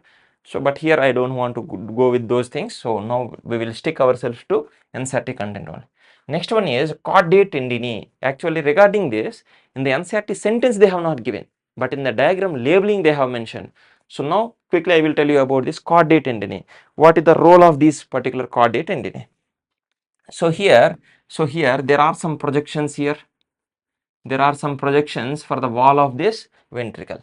Ventricle wall is having some projections here. From this projection, you can find some thread-like structures that are connected to these bicuspid and tricuspid walls. And these are called as caudate tendinae. What are these caudate tendinae? So they are connected with bi and tricuspid walls. And what is the function of this? During ventricular contraction, when pressure is built up here, there is a chance that these valves can go into the atria. Valves may go towards the atria, and that protrusion into the atrium should be prevented. That's why these are tightly attached to this. so that during a ventricular contraction, bi- and tricuspid valves will close, and they are present here itself. They should not go into the atria. If they are going into the atria, what happens? Again, blood will leak here. So when we are observing this heartbeat sounds and all, at that time you can find some murmuring due to dysfunction of these particular valves. If they are not functioning properly, you can find some sound that is coming because of this blood flow. That should not happen. So in this way, chordae tendineae, they will firmly, they will keep the valves in their original position so that they should not go into the atria. This is what the function of this chordae tendineae. In the assertion region, they may ask these particular questions, so observe very carefully. Next one, what are the various blood vessels that are connected to the heart? This point also we will discuss here. What are the various blood vessels that are connected here? Superior vena cava, it is also called as a precaval vein.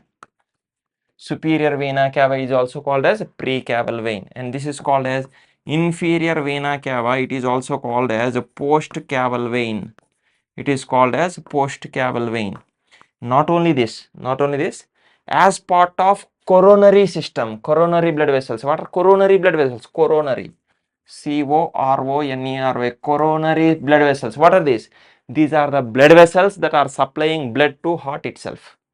So when they are supplying blood to heart itself, there also deoxygenated blood is produced, and that will come directly like this here, and there is a coronary sinus. Coronary sinus. So this is also a blood vessel, but regarding this, they have not mentioned the NCRT. So if you want to remember, or else leave it, no problem.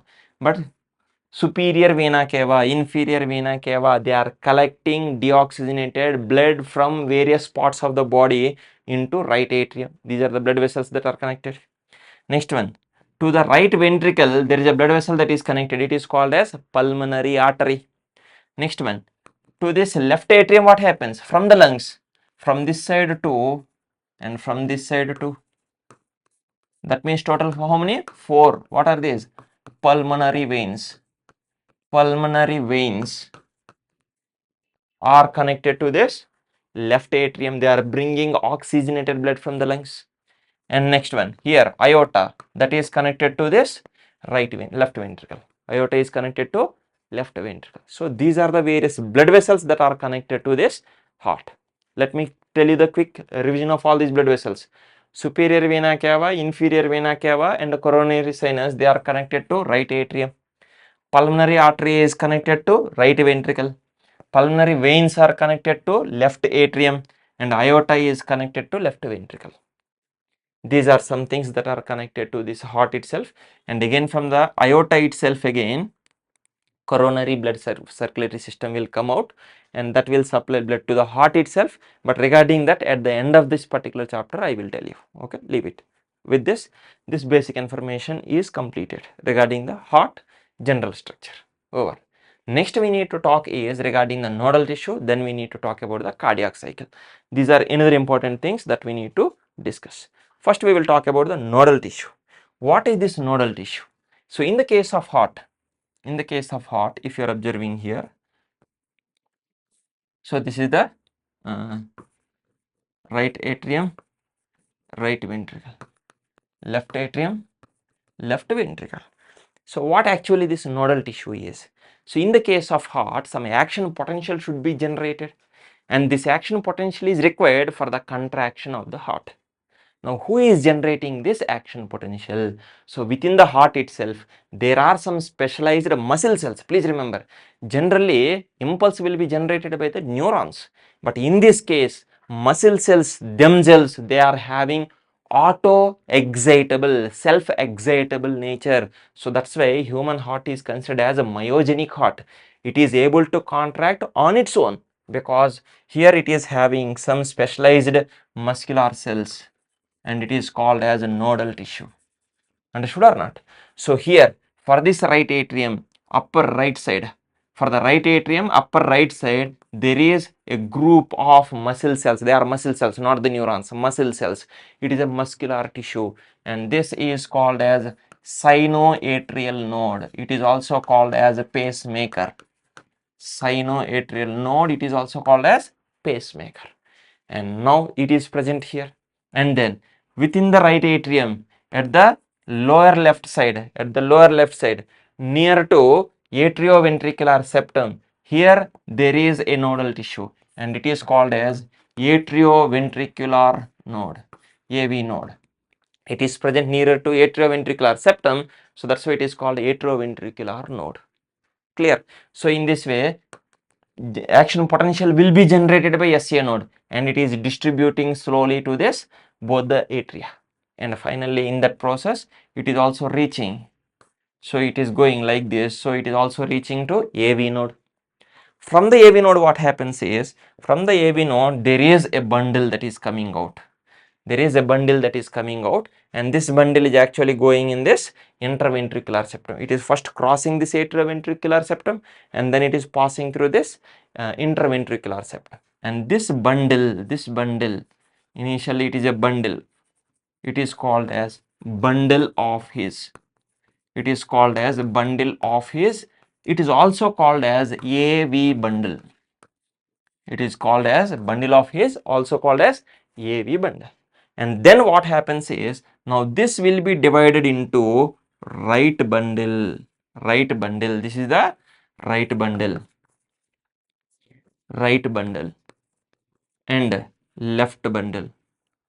It is divided into right and left bundle. Now what these right and left bundles will do? They will supply this particular nodal tissue or these nodal cells to that corresponding side ventricles.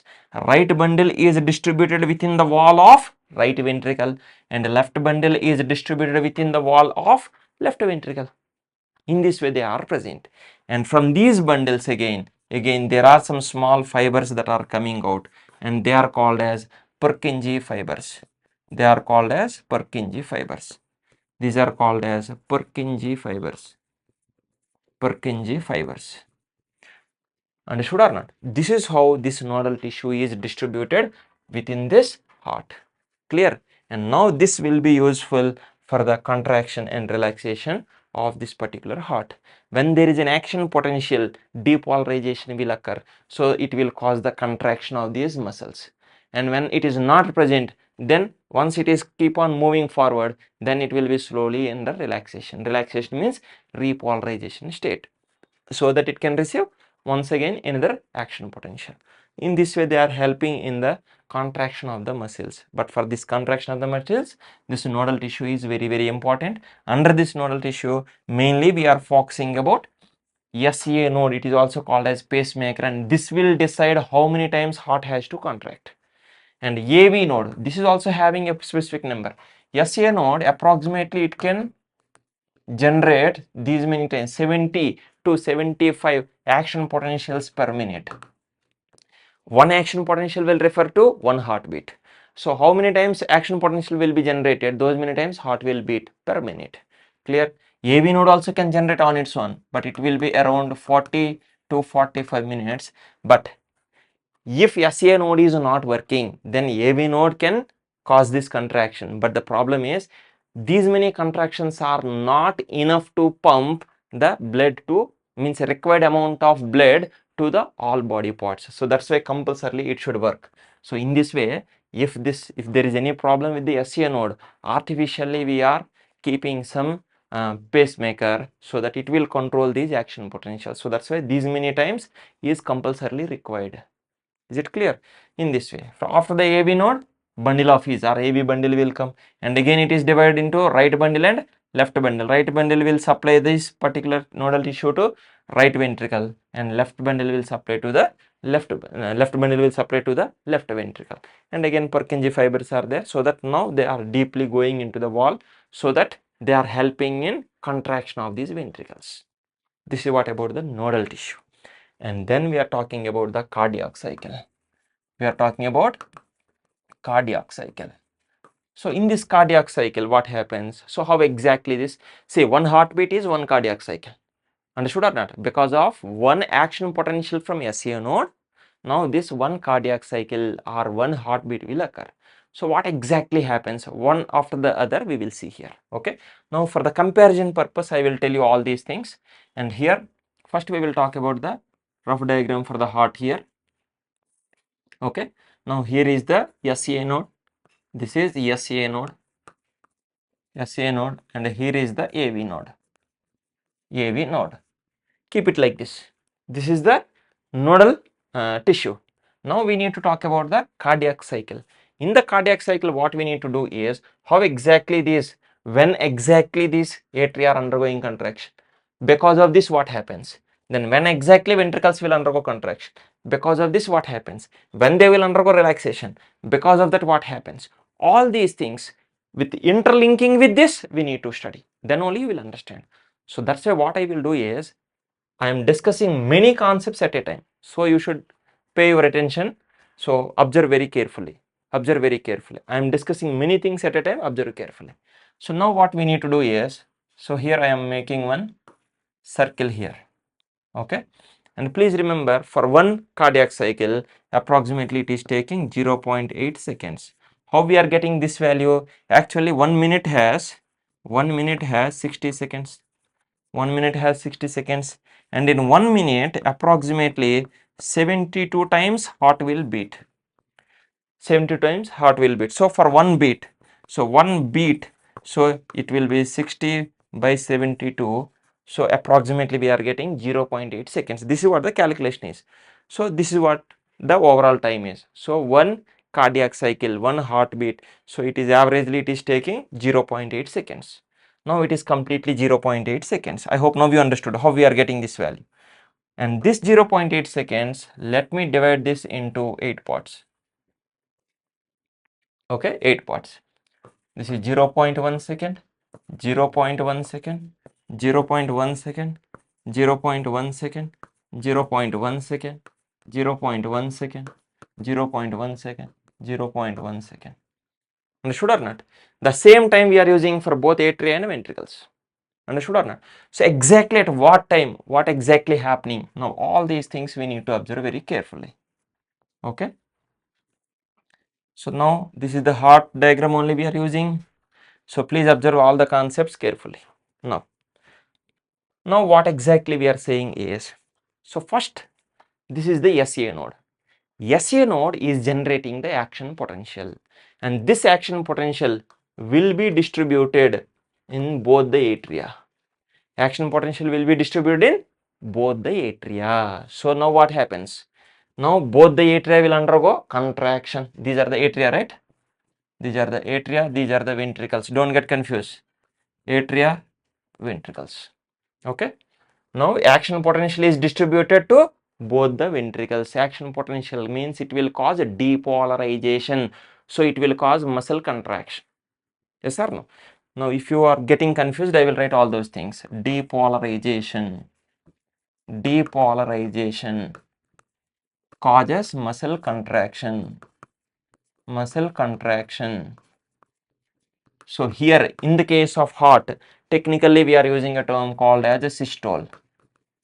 If atrial muscle contraction, atrial systole. Ventricular contraction, ventricular systole. That's it. Next one is repolarization. These names, interlinking, everything you need to do. Now it will cause muscle relaxation. That means it will cause diastole. Understood or not? This is what I may use one of these names. Don't get confused. Okay, depolarization will cause systole, that is nothing but muscle contraction. Repolarization will cause diastole, that is nothing but muscle relaxation.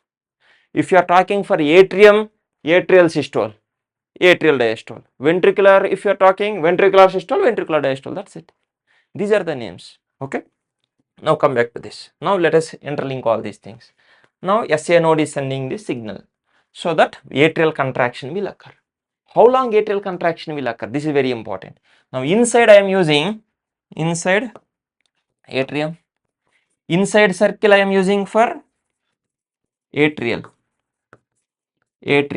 and outside circle I am using for ventricles. Understood or not? For atria and ventricles, this will be better. Understood or not? So how exactly, how much time, what is the duration for this? Observe carefully. Now here ventricular contraction is happening, very good, but how much time? ventricular contraction is occurring just for 0.1 second. Atrial contraction, sorry, this is the atrial contraction. Atrial contraction is happening just for 0.1 second. Understood or not? Now this is the atrial contraction, atrial systole. Atrial systole 0.1 second only. Please remember this. This is what happening. Atrial systole is happening for 0.1 second. Clear? At that time, what about ventricles? At that time, ventricles are in relaxed state. Relaxed state. Ventricles are in relaxed state. Atria are undergoing contraction. Atria are undergoing contraction means this is the right atrium, this is the left atrium. From the right atrium, blood will come into right ventricle. From the left atrium, blood will come into left ventricle. Yes or no? And at this time, by this time, what happens? These are open. Open. These are also open. Already they are open. Already they are open. Please remember, this is the bicuspid valve. Open. Already open. Tricuspid valve. Already open. Now what is happening? Now, because of the atrial contraction, deoxygenated blood from right atrium is going into right ventricle. Oxygenated blood from right atrium is going into, oxygenated blood from left atrium is going into left ventricle. This is what exactly happening. Interlink all these things, then only you can understand. From the SCA node, the action potential is spreading to both the atria. The time taken is just 0.1 second. Now both of them are undergoing contraction. It is called atrial systole. So that blood from the corresponding atria are going to corresponding ventricles on that respective sides. This is what happening. Anyhow, before this one itself, both the valves, bicuspid and tricuspid, are open. So freely it is going into this particular one. Clear? Next one. Next one. Generally here what they are saying. Anyhow, that point I will tell you later separately. So this is what happened. Now blood is present within this one and this one. Clear? So with this atrial contraction is completed. And what about the remaining 0.7 seconds? This is 0.1 second atrial systole contraction. And once atrial systole is over, now the remaining time, atria is undergoing relaxation. So atrial, this is all, this one, this one, this one, this one, this one, this one, and this one. All this combined, how much it is? This is atrial diastole, atrial relaxation diastole. This is for 0.7 seconds. Observe carefully. Atria are undergoing contraction for 0.1 second. But remaining time, that is 0.7 seconds, it is in relaxed state. So when it is in relaxed state, what happens? If atria are undergoing relaxed state, what happens? Observe carefully. Contraction, volume decreases. Already I told about volume and pressure relations, right? Volume and pressure are inversely related. Yes or no? Upon contraction means what? Volume decreases, pressure increases. So blood is forcefully it is going into ventricles. Clear? Nice. During this diastole, what happens? Atrial diastole. Atria are undergoing relaxation. Relaxation means volume increases. Volume increase means pressure inside this will decrease. Pressure inside this decreases means what? Now blood should come into this. From where it will come? Will it come from ventricles? No. It will not come from ventricles. From where it will come? Superior vena cava brings deoxygenated blood. Inferior vena cava brings deoxygenated blood into right atrium. Pulmonary veins 1, 2, 3 and 4. 4 pulmonary veins are there. Pulmonary veins from the lungs, they will bring oxygenated blood into atria. When? During this diastole. During this entire diastole, what is happening? Now both the atria are collecting blood from respective parts. Right atrium is collecting blood from body parts, that is deoxygenated blood, and left atrium is collecting oxygenated blood from the lungs. This is what happening in the atrial diastole, and its time is for 0.7 seconds. Clear? Very good. Now with respect to atria, I hope now you understood this. Next what happens? Next what happens is this one. In this one only, again come back to this one, 0.1 second. So during this time what happens? This action potential is spreading to both the atria.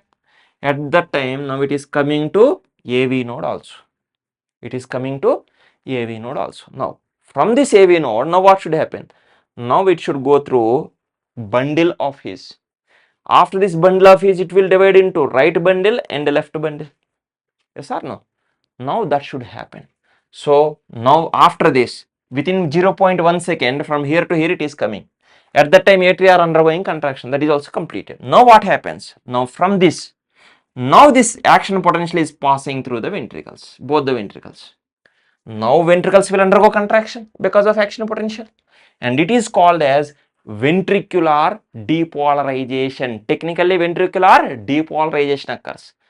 Because of this, ventricular contraction occurs. Ventricular contraction occurs. For ventricular contraction I am using this. When this ventricular contraction will occur? After completion of atrial systole. When atrial systole is taking place, at that time ventricles are in relaxed state.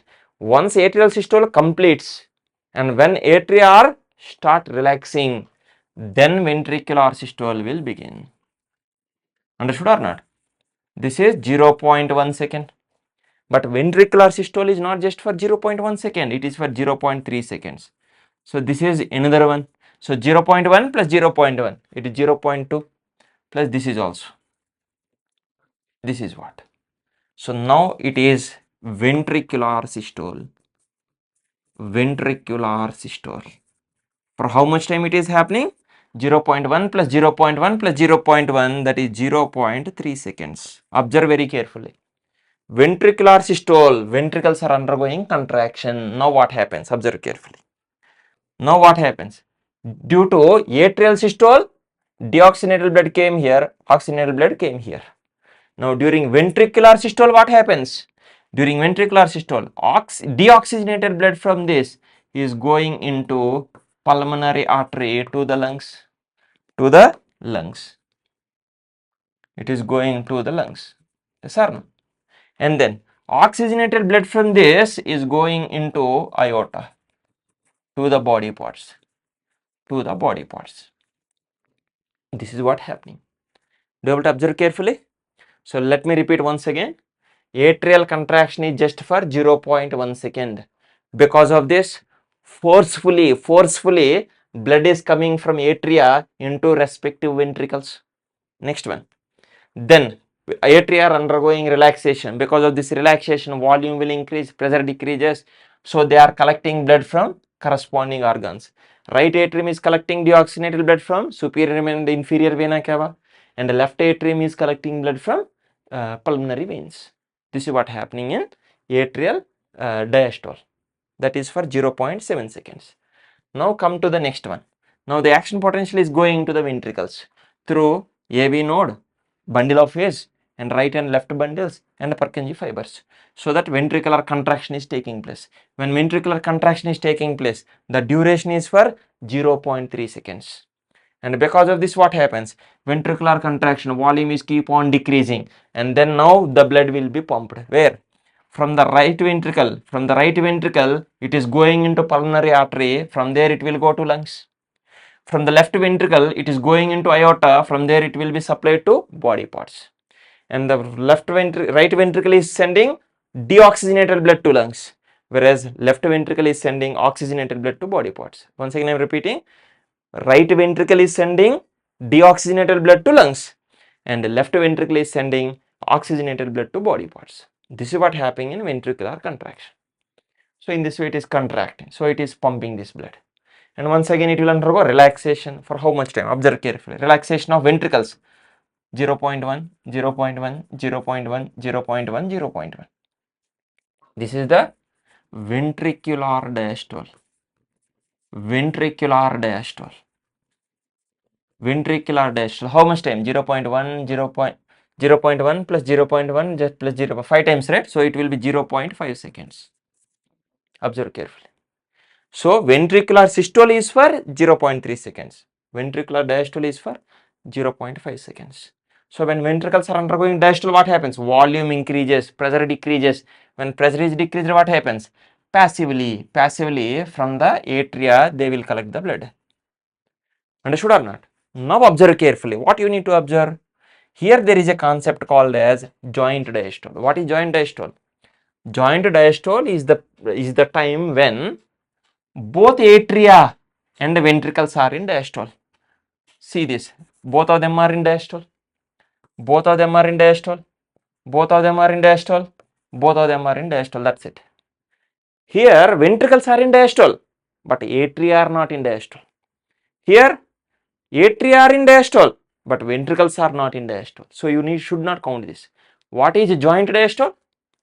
What is joint diastole?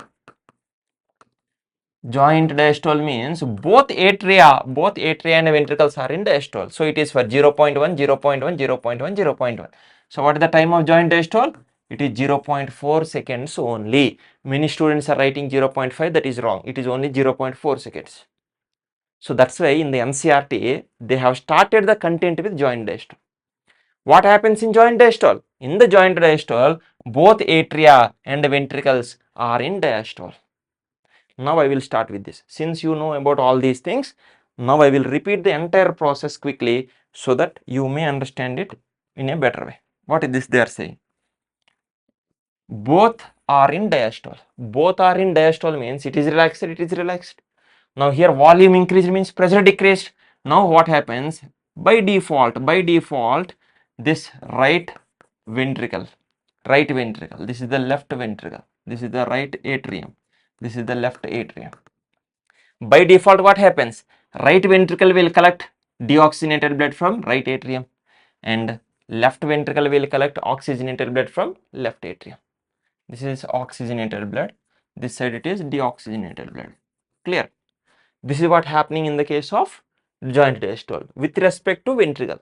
During joint diastole, what is happening for the atrium? These are also in diastole. So they are collecting deoxygenated blood from superior vena cava and inferior vena cava. And left atrium is receiving blood from these pulmonary veins. This is what happening. So in the case of joint diastole, ventricles are collecting blood from respective side atria and atria are collecting blood from respective blood vessels. This is what happening in the joint diastole. In this way they are collecting the blood. And here specifically we are focusing on ventricles. Ventricles during joint diastole they are collecting the blood from these particular atria and this is called passive filling. During joint diastole whatever they are getting, that is the passive filling. Passively they are filling without any effort. Passively without any effort they are getting filled up and 70% of blood in the case of ventricles is filled during the joint diastole. During joint diastole 70% of this ventricles will be filled with this blood. Understood or not? And when the remaining 30% will come? During atrial systole. After the joint diastole what will come? After the joint diastole what will come? After the joint diastole, here joint diastole is completed for 0.4 seconds. Then atrial systole will occur. At that time still ventricles are in diastole. That means what happens? Atria will undergo contraction. Now what is happening? Already 70% filled. 70% filled. Now atrial systole is taking place. Now forcefully they are sending. So remaining 30% will be added here. In this way, whatever is the volume of blood that is present in the ventricles, among them 70% is obtained through atria during joint diastole and remaining 30% is obtained during atrial systole. Observe this calculation very carefully.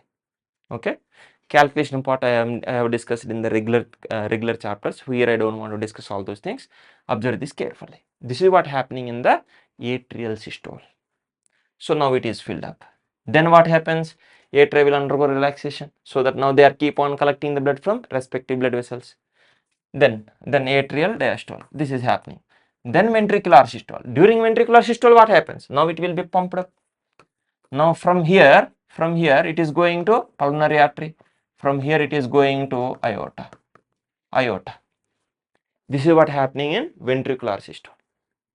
And after this is for 0.3 seconds.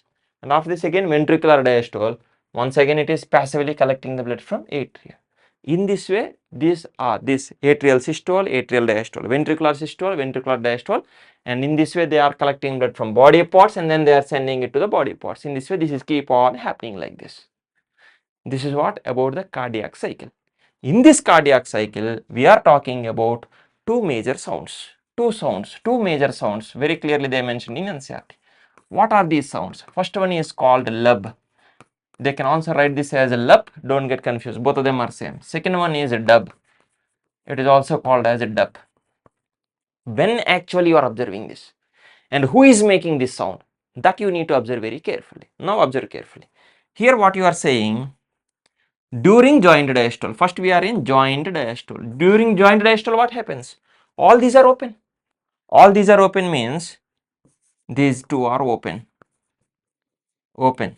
This is also open. What is this? This is bicuspid valve. This is a tricuspid valve. During joint diastole, bi and tricuspid valves are open. Open means I am drawing like this. Means they are open so that blood can come like this. Okay. But what about pulmonary artery and aorta? Pulmonary artery and aorta. I am drawing just rough diagrams. Observe carefully. During joint diastole, this bicuspid and tricuspid are open, but these two are closed. These two are closed. These two are closed. Why they are closed? I will tell you separately.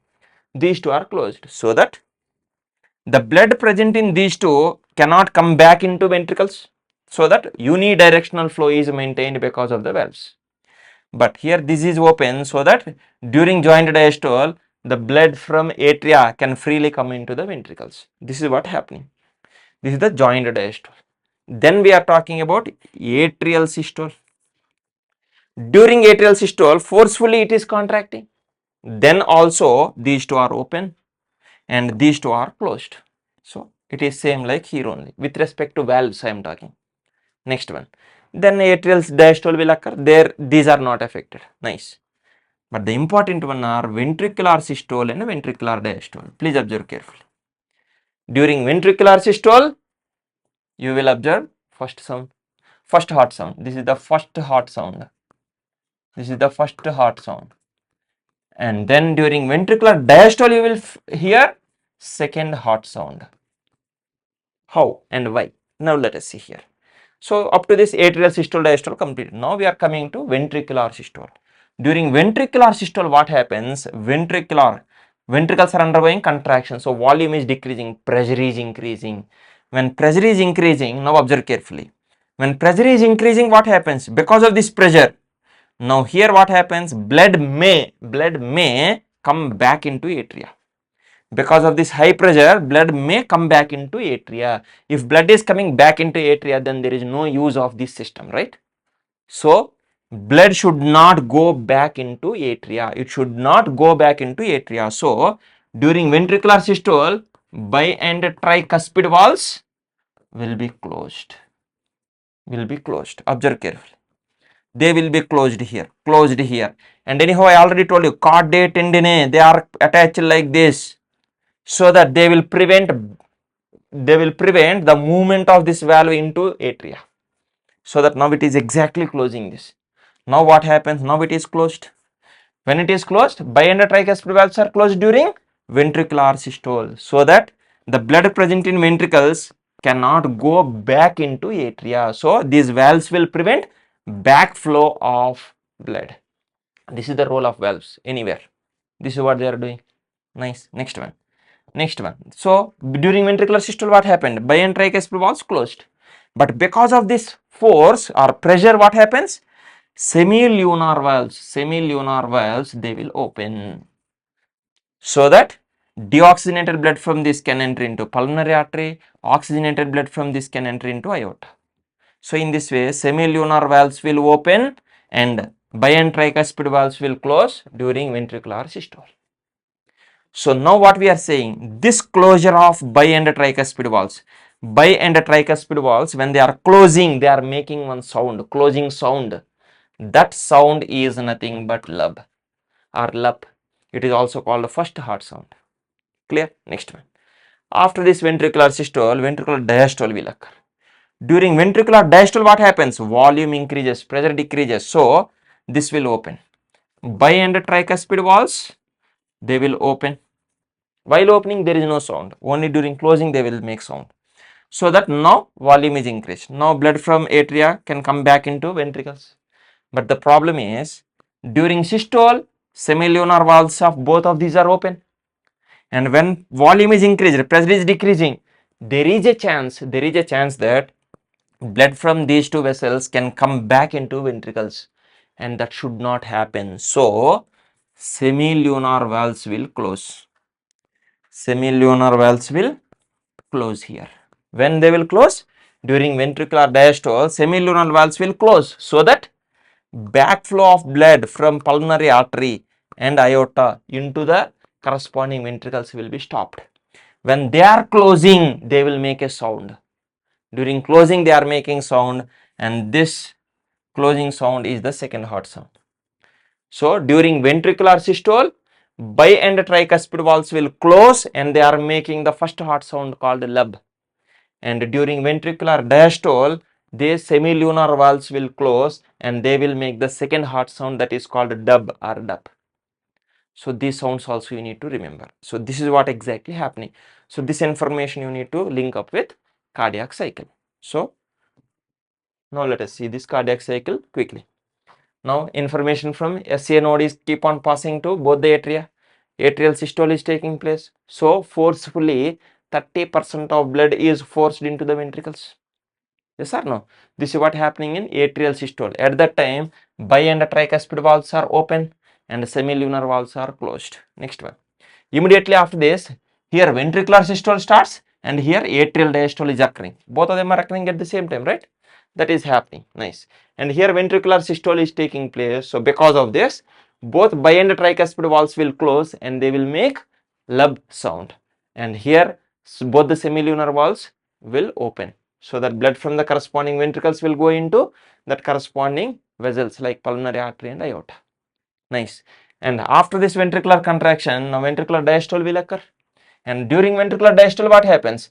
Now both bi and tricuspid valves will open, but semilunar valves will close, so that they are making the second heart sound, that is called as dub. Yes or no? And in this way, now here what happens? Now both atria and ventricles are in joint diastole for 0.4 seconds.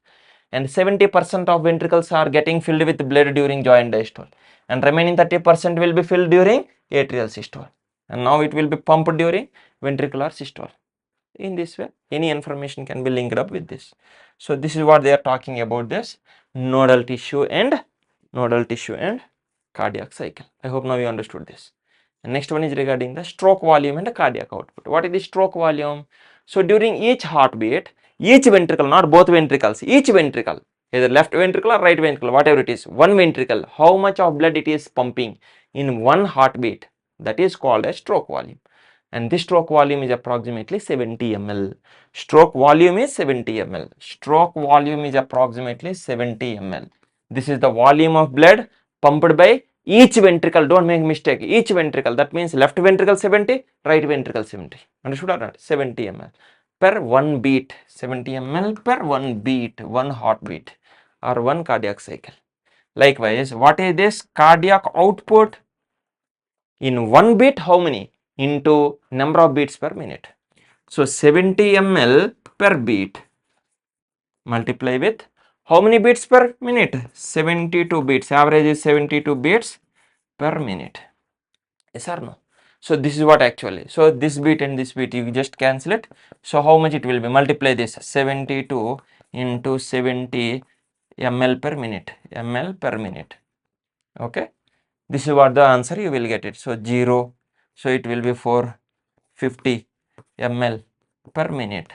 So cardiac output is 5040 ml per minute, or you can roughly calculate this as 5 liters per minute.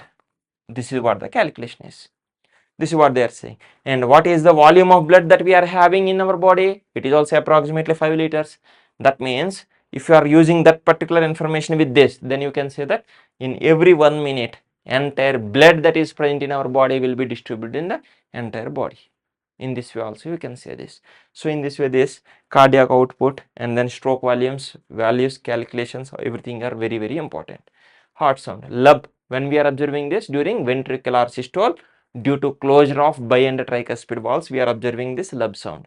And when we are observing this dub sound, We are observing this during the ventricular diastole due to closure of semilunar valves present at the base of this, present at the beginning of pulmonary artery and aorta. This is what the information is. Next one is regarding the ECG, electrocardiogram. So just now we have studied about the nodal tissue. Yes or no? Now we will interlink this nodal tissue information with ECG, electrocardiogram. So electrocardiogram is the graph image that we are observing, and the instrument is called as electrocardiograph. For both of them you can use the term called as ECG. So in that ECG, generally they are mentioning about this one. There is a P wave, and then there is a QRS, and then there is a T wave. Like this we are observing. This is for one cardiac cycle.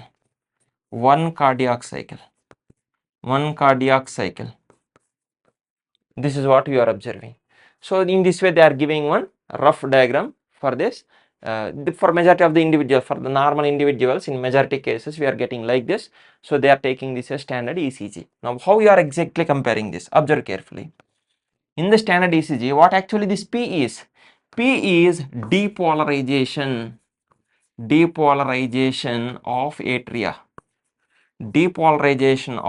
What is this actually depolarization of atria? Now there is a SA node here. From this SA node, the information is going to this atria, right? This action potential. Please remember one thing. Before understanding this ECG, one more thing you need to understand is, originally inside the heart, you will measure these first. First P wave you will observe. P wave actually is what? It is the action potential that is coming in the atria, right? Sorry. From the SA node, this is the action potential that is distributed in the atria. That is the P wave. So technically, if you are observing, first action potential comes, then only you will observe atrial contraction. Please observe. If you are observing the time based, first action potential, first you will observe the P wave. After observing the P wave, then only you will see the atrial systole, atrial contraction. Please observe this. So in this way, if you are observing with respect to time, first you will measure this particular peak, then you will observe the original mechanism that is happening in the heart. So in this way, technically if you are observing, first you will find the P wave in that graph. So after this P wave, technically here what happens? After the generation of P, here atrial systole will occur. Why I am saying like this? Now I will interlink with this with NCERT sentence, then you will understand this. So P wave represents the depolarization of atria. That means it is atrial systole. Nice. Atrial systole is happening. And after this atrial systole, immediately after this, what is happening? QRS complex. What is this QRS complex? It is depolarization of ventricles. So ventricular depolarization. That means it is the ventricular systole. Understood or not? QRS complex is ventricular systole. So after atrial systole, that's what I have just now mentioned. No? So when we are drawing like this, suppose this is the atrial systole. Immediately after atrial systole, ventricular systole for 0.3 seconds it is happening. So in this way, after atrial systole, ventricular systole is coming. Then what this actually T is? It indicates a repolarization of ventricles, not both. It is only for ventricles. That means it is ventricular diastole. Now you will get a doubt here. Don't worry. I got what is your doubt and everything I will tell you. So observe carefully. P actually represents depolarization of atria. That means it is corresponding to atrial systole. QRS is actually related to ventricular depolarization. So it is related to ventricular systole. T is actually related to repolarization of ventricles. That means ventricular diastole. So in this way, atrial systole, ventricular diastole we have measured. We are representing. But one thing we are missing. What we are missing? Atrial diastole is not represented here. Atrial diastole is not represented here because when atria are undergoing diastole relaxation, At that time ventricles are undergoing contraction, so ventricular contraction is represented here. So that is the reason why it is not getting represented here. So in the ECG, which of the following is not represented means what is not represented? Atrial diastole is not represented. Atrial systole represented, ventricular both systole diastole represented. But atrial diastole is not represented in this ECG. That is one important point, because during this atrial diastole, actually here some other events are taking place. So this electrical measurement we are taking, right? Electrical potential measurement we are taking. So that's why on the graph we are getting this ventricular related information. So in the ECG graph, technically we are not representing atrial diastole, because that is overlapped with ventricular systole and ventricular diastole. That is what the answer is. This is one thing. Next important point is, originally what happens? P potential. Here the action potential with respect to P is related to ventricular systole.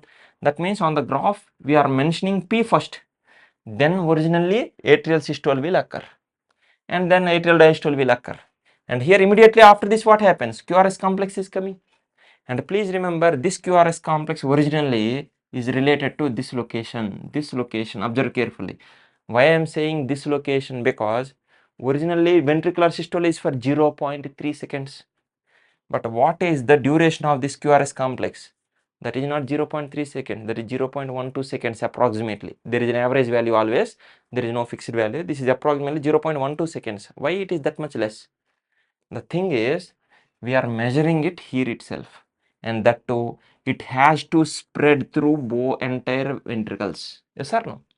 So it has to spread through entire ventricles, and this contraction, please remember, that's why I'm saying this is happening first, then this will occur, then contraction is occurring slowly. That's why it is taking 3 seconds here. Observe carefully. And then ventricular diastole, that is the T. T actually represents ventricular diastole. It is a repolarization of ventricles, correct? So that means it is again relaxation of ventricles, correct? These are the individual things that you understood, nice. But in the NCRT they gave a sentence. What is the sentence they gave? End of T wave represents end of systole. This is the sentence they gave in NCRT. Is it true or false? Observe technically and tell me, is it true or false? In NCRT they said that end of T wave represents end of systole, they said. Is it true or false? First thing is, it is true. It is true. Why it is true and how it is true? Observe carefully. Many students are having this doubt only. What is this? That's why I am saying, technically if you are observing, these measurements are taking place first, then original things are happening. First P wave is coming, then ventricular contraction occur, then QRS will come, sorry, P wave is coming first, and then you will see atrial systole, then QRS complex, then ventricular systole, then T, then ventricular relaxation. This is what happening. And now you are combining both of this. So here they are saying that end of the T wave. End of the T wave means what actually we are expecting? We are expecting ventricular diastole. There is what they are saying. Observe very carefully. Now let us talk about QRS complex. QRS complex you have measured here. And this contraction, wave of contraction is slowly going to here like this. Slowly going up to here like this. Yes or no? In this way it is going. And where you are measuring this T wave? Again you are measuring this T wave here. When T wave is present here, before to this QRS is going here, right? And because of this, ventricular contraction is taking place. So ventricular contraction is happening from here to this way it is happening. Observe carefully. In this way it is happening. You measured QRS here itself, that's it. But because of QRS, this contraction is keep on happening here. By the time T is present here, then ventricular systole is completed here. In this way, this one and this one they are combining. So end of the T wave here is the end of systole here of the ventricular systole. Which systole is? This is the ventricular systole. In this way, because this is happening first, then this is happening. That means P here, then atrial systole, QRS here, then ventricular systole, then T here. So by the time T is coming here and completed, still this contraction is present here. It is about to complete here. Not here, contraction is going like this, here it is completed, but still contraction is happening here. That's why end of T wave here represents end of ventricular systole at these locations. So this is why they have given, so it is a correct statement, don't get confused. This is what they are saying. Suppose a person is connected to this ECG and they are getting like this, means it is a normal one. And what is the duration, that also you can calculate this. For this one cycle it will be 0.8 seconds, right? So in this way, so one QRS complex, you can simply calculate the QRS complex. How many QRS complexes? Those many times it is the ventricular contraction, means heartbeats. You can easily calculate like this because it is easy to identify QRS. Yes or no? Because it is a bigger peak, right? So that's why we can easily identify this. This information already we studied. This you can easily count it. So how many times these peaks are there? Those many times it is the heartbeat. So in 1 minute, how many peaks you are getting? Those many heartbeats. So generally it is, average is 72, in the range of 70 and 75. Average is 72. That's how you are saying. Suppose it is heart is beating fastly, the number of QRS complex is very high. If it is slow, it is very less. If it is regular, the distances may be variable. So in this way, any deviations in this standard graph, now based on that, doctors will evaluate any disease conditions or any other problems in the individual. Is this clear? This is how we are using this particular graph. Suppose an individual is dead. Now you will not get any of these graphs. Then on that monitor you will see a straight line and there it will make a sound like P, like this. Yes or no? So in this way you are observing this. With that, that information of ECG is also completed. Now we are going with the blood vessels and what are the various layers. Here they are talking about the artery and veins, and here whether it is artery or vein, whatever it is having total 3 layers. And outer one is called as tunica externa, middle one is called as tunica media, and inner one is called as tunica intima. This tunica externa is mainly made up of fibrous connective tissue and collagen fibers, and then tunica media is mainly made up of smooth muscles and elastic fibers, and tunica intima is mainly having the squamous epithelium. It is also called as endothelium. Yes or no? This is how it is present. But in the case of capillaries, these many layers are not present. This is the capillary diagram they gave. Capillaries will have only the tunica intima, that is the only the endothelium, that's it. That's why this is the diagram from the breathing and exchange of gases. This is the simple squamous epithelium of alveoli. And this is the capillary. For the capillary, if you see what is present, simple squamous epithelium, endothelium is present, that's it. Capillaries do not have tunica externa and tunica media, whereas the remaining blood vessels like arteries and veins, they are having tunica externa, tunica media, even tunica intima also. And this is one important point.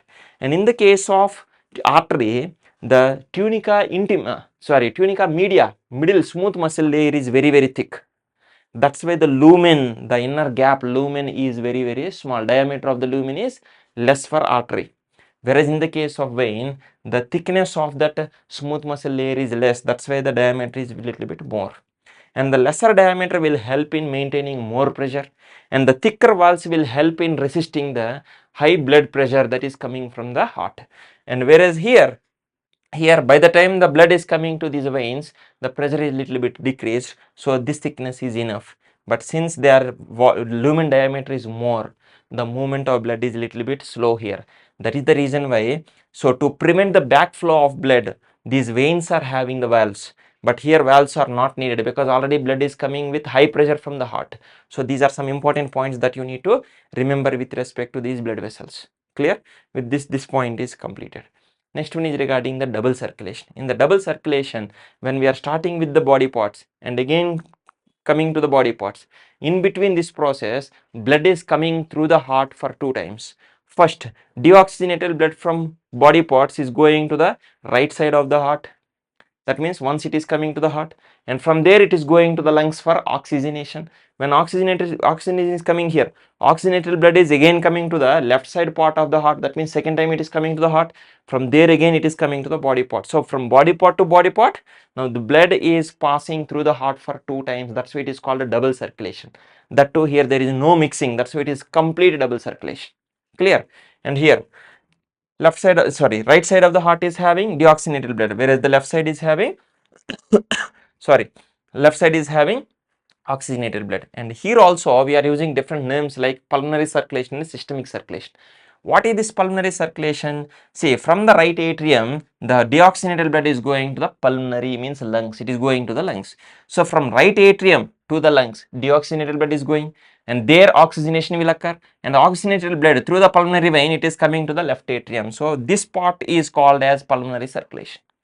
And then from the left atrium, oxygenated blood is coming to left ventricle. From the left ventricle through aorta, it is passing to the body parts, and there oxygen is utilized and CO2 is released into this, and deoxygenated blood is again coming to the right atrium. So starting with this left ventricle, now the blood is going into aorta, and from there to body parts, and again deoxygenated blood coming to the right atrium, and up to this it is called as systemic circulation, because it is the blood circulation to the body parts. So in this way, now this double circulation we are dividing into two parts, that is pulmonary circulation where lungs are involved, and systemic circulation where body parts are involved. This is what we are talking. Next one they have mentioned is regarding portal circulation. Portal circulation means between two different organs. Generally what happens is, heart is sending the blood to the body part, and after utilization of that, deoxygenated blood should come directly to the heart again. But in some locations, from one organ to another organ, the blood will be carried. From here again, it will come to the heart. So since blood is passing between two different organs, now that will come under the portal circulation. And in this portal circulation, there are two organs. You need to understand the naming also, how scientists have given the name. There is a from organ, there is two organ. From organ and two organ. I will tell you direct examples here. Intestine.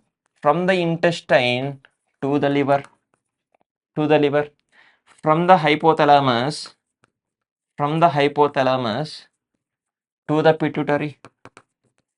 pituitary, and from the tail and lower tail and legs, from there to the kidney. So these are the three things that we are mainly observing in the vertebrates in general. So here what happens is, so there is a separate connection between intestine and liver. So here what is the role of this one? So in the intestine what happens? Digested, these small molecules, food nutrients are released into this blood of intestine, and from there the blood carrying these nutrients, it is coming to the liver. This is one portal system. So here in between this there is a blood supply from one organ to other organ. And here hypothalamus, from the hypothalamus to the pituitary gland, it is also called as hypophysis. Pituitary is also called as hypophysis, right? Adenohypophysis, neurohypophysis, you studied all these things. It is called hypophysis. So between these two also there is a blood circulation. And in the same way, from the tail or from the legs, and the lower limb spot, from there to the kidney, the blood is coming here. So in this way, based on these things, they have given the names. Now what is the name of this portal system? What is that portal circulation? Even the two organs are there, name of the portal circulation is based on two organ. Based on the two organ, from where to where. So based on the two organ, they have given the name. Since it is coming to the liver, it is called as hepatoportal or hepatic portal system. And it is going to hypophysis, pituitary gland. So that's why it is called as hypophyseal portal system. And here it is going to the kidney, so it is the renal portal system. These are the names. And in the case of human, you can see hepatic portal system and hypophyseal. But in human, you are not observing this renal portal system. In the mammals, we are not observing the renal portal. So in the human, we don't have renal portal, but we have hypophyseal portal and hepatic portal. That information now I am showing. Information is very important, so please remember. So we have hepatic and hypophyseal portals, but we don't have renal portal circulation. Clear? Next one, hepatic portal. From the intestine, now this blood is going to the liver. So during this process, it is carrying so many nutrients and all to the liver, and again from the liver again, it is connected to the inferior vena cava. Clear? This is what. Next one, hypophyseal portal circulation. This is the diagram given in NCRT in chemical coordination and control. Yes or no? Chemical coordination and integration chapter. This is the diagram. This is the hypothalamus. And this is the hypophysis, pituitary. And here they have given the labeling portal circulation. What is this portal circulation? Hypophyseal portal circulation. This is carrying blood from hypothalamus to the pituitary gland, mainly to the adenohypophysis, like this. It is in this way it is bringing, right? So you can understand this. But renal portal circulation we are observing in vertebrates but not in the mammals. Except mammals, remaining all vertebrates. So mainly you are studying these in the amphibians and reptiles, you are studying this. So there you can observe this. So since you are observing this in amphibians, in the frog it is applicable. In the frog you are observing renal portal system, right? Observe this. Next one. So with that portal circulation is completed. And finally they are talking that, so heart is sending blood to all the body parts, nice. But not only that, heart is sending blood to itself also. So from this aorta you can observe this one. So this is the right coronary artery and here it is the left main coronary artery. Right coronary artery, left coronary arteries. Coronary spelling, coronary is different, carotid is different. Carotid arteries, they are taking blood to this head part, yes or no? But coronary, they are taking blood to the heart itself. In the spelling there is a huge difference, observe carefully. So in this way this coronary system is taking oxygenated blood from aorta and it is supplying to the heart muscles and all. And finally deoxygenated blood will be collected and that will be released into right atrium through coronary sinus. But this information was not given clearly in NCERT. Simply remember this much is enough. And then with this blood vascular system is completed. Now we are coming to the lymphatic system. What is this lymphatic system? Actually when blood is flowing in blood vessels, some fluid will be leaking out of this. The fluid that is leaking out of this, now it will be going between the, where it is going? It is going where? It is going in between the cells. That's why it is called interstitial fluid. Interstitial fluid means between the cells fluid. It is the fluid present between the cells. It is called tissue fluid, it is called interstitial fluid, and you can also call this as the lymph. Lymph is also called a tissue fluid, it is also called as interstitial fluid. And now this fluid, if you are observing the mineral composition, it is almost similar to plasma of blood. And not only this, it is also having some proteins, it is also having some cells, mainly what? Lymphocytes are present, some WBCs are present, but lymph does not contain RBCs and platelets. Okay, so these are some small differences are present, and ultimately what happens is this lymph system, if you are observing here, now here this part, whatever they have labeled, now it is collected, and it is going through right subclavian vein. And from this entire body part, from the lower parts and this side entirely, now it is collected and it is going to the left subclavian vein. In this way there are some vessels here. Now it is having lymphatic capillaries and they are collecting this. Please remember, lymphatic capillaries are closed blind tubules. They are not open, they are simply collecting, they are not releasing. Now they are collecting and from there it is coming to the lymph vessels and then it is coming to the lymphatic ducts, and through these ducts it is keep on coming, and for these ducts at different locations they are having some bulged portions, they are called as lymph nodes. And at these lymph nodes usually these antigen antibody interactions will occur, and this information is mainly related with immune system functioning. So there we will study a little bit more about these things. So in this way these lymphatic ducts, ultimately they are pouring this lymph into this veins, so into the right subclavian vein and into the left subclavian vein. In this way once again lymph is going into the blood only. Now once again this blood will go to the heart and again it is supplied to the body parts. So in this way again that is circulated. So in this way it is also coming under the circulatory system. Clear? And regarding the lacteals also they have mentioned. This is regarding the digestive system. So if you are observing the digestive system, so this villi are the wall of intestine. Wall of intestine is the villi, and just below this villi there are again some blood vessel circulations are there. Now this red and blue are blood vessel circulation, and in between this you can see a tube like structure here, that is the lacteal. It is part of lymphatic system. Actually what happens is some fats are absorbed mainly into this lacteal. Please remember, fats are not first absorbed into the blood circulation, and in the intestine fats are first absorbed into the lacteal. This lacteal is connected with lymphatic system, and again lymphatic system is connected with again blood circulatory system only at the subclavian veins. So there again it is connected with blood only. So in this way ultimately this fat is also going into the blood circulation only. So from there again it will be supplied to the entire body parts. This is what one example that they have given. and primary and secondary lymphoid organs. Primary and secondary lymphoid organs. What are the examples of primary lymphoid organs? In the human health and diseases we studied, no? Bone marrow and thymus are primary lymphoid organs, and remaining like these lymph nodes, spleen and all these things, pairs, patch, and then submucosal, some patches are there. So all these are examples of secondary lymphoid organs. But regarding this, it is better to discuss more in human health and diseases instead of this, okay, instead of this particular chapter. And next one we are talking about the cardiac regulation, activity regulation. So actually these heart muscles, they are actually self-excited, auto-excited. They will control their own contractions and relaxations, yes or no? That's why it is myogenic. That's why human heart is called as myogenic heart, because it is controlling its own contractions and relaxations. Even though it is myogenic, even though it is having self-excitable myogenic muscle cells, still autonomic nervous system from the medulla portion of the brain is also able to control this. And from this autonomic nervous system, again, two things we are studying: sympathetic, parasympathetic.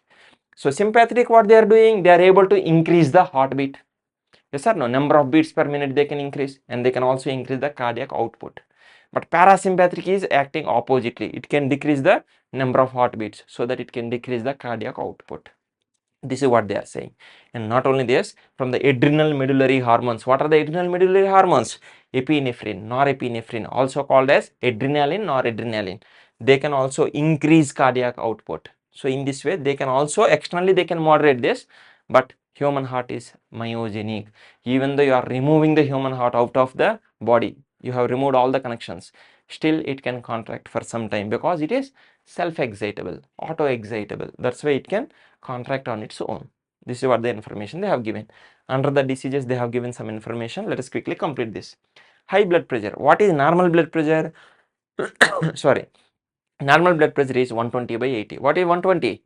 120 over 80 means 120 is systolic blood pressure, when the ventricular systolic blood pressure, and 80 is the diastolic resting pressure. So if this pressure, if the blood pressure is more than 140 by 80, 140 by 90, even after repeated checks also, then if an individual is having more than this, then we can consider that individual is having hypertension, high BP. But high BP is highly dangerous. It can damage many important and sensitive organs like brain and kidney also. Okay, next, coronary artery disease. Just now I told you coronary. Coronary means coronary artery is the artery that is supplying oxygenated blood to heart itself. And there is a problem. And it is also called as atherosclerosis. So when this blood vessel is blocked, or its lumen diameter got decreased due to deposition of various substances like calcium, fat, cholesterol, or fibrous tissue, whatever it is, if the lumen diameter is decreased, what happens? Obviously blood supply will be decreased. Now it will create the problem. Now it will come under coronary artery disease or atherosclerosis. And because of this less blood supply, now again different problems will occur, and one of this can be angina pectoris, and one of the major symptoms of this is chest pain. So when enough oxygen is not supplied to the heart muscle, what happens? Definitely the pain will come. So this is the one. And now this is generally, it can happen for any individual of any age, but generally it is more common in middle-aged and elderly individual. And this is also, if it is not treated, again it will be a problem again, because heart muscles getting damaged, right? And next one they are talking is heart failure. Here total three terms are there: heart failure, heart attack. Heart attack is also called as myocardial infarction, and the last one is cardiac arrest. Three terms are there. What is this heart failure means? Failure of heart to pump enough amount of blood for the body needs. That is the heart failure. Then what is this heart attack or myocardial infarction? Due to sudden damage of cardiac muscle, maybe due to lack of blood supply, so or maybe due to some reason. So sudden damage of the cardiac muscle, now it will create this problem, so that enough blood is not pumped to the cardiac muscle. So now this is heart attack or myocardial infarction. But what about the cardiac arrest means? Arrest means it is stopped.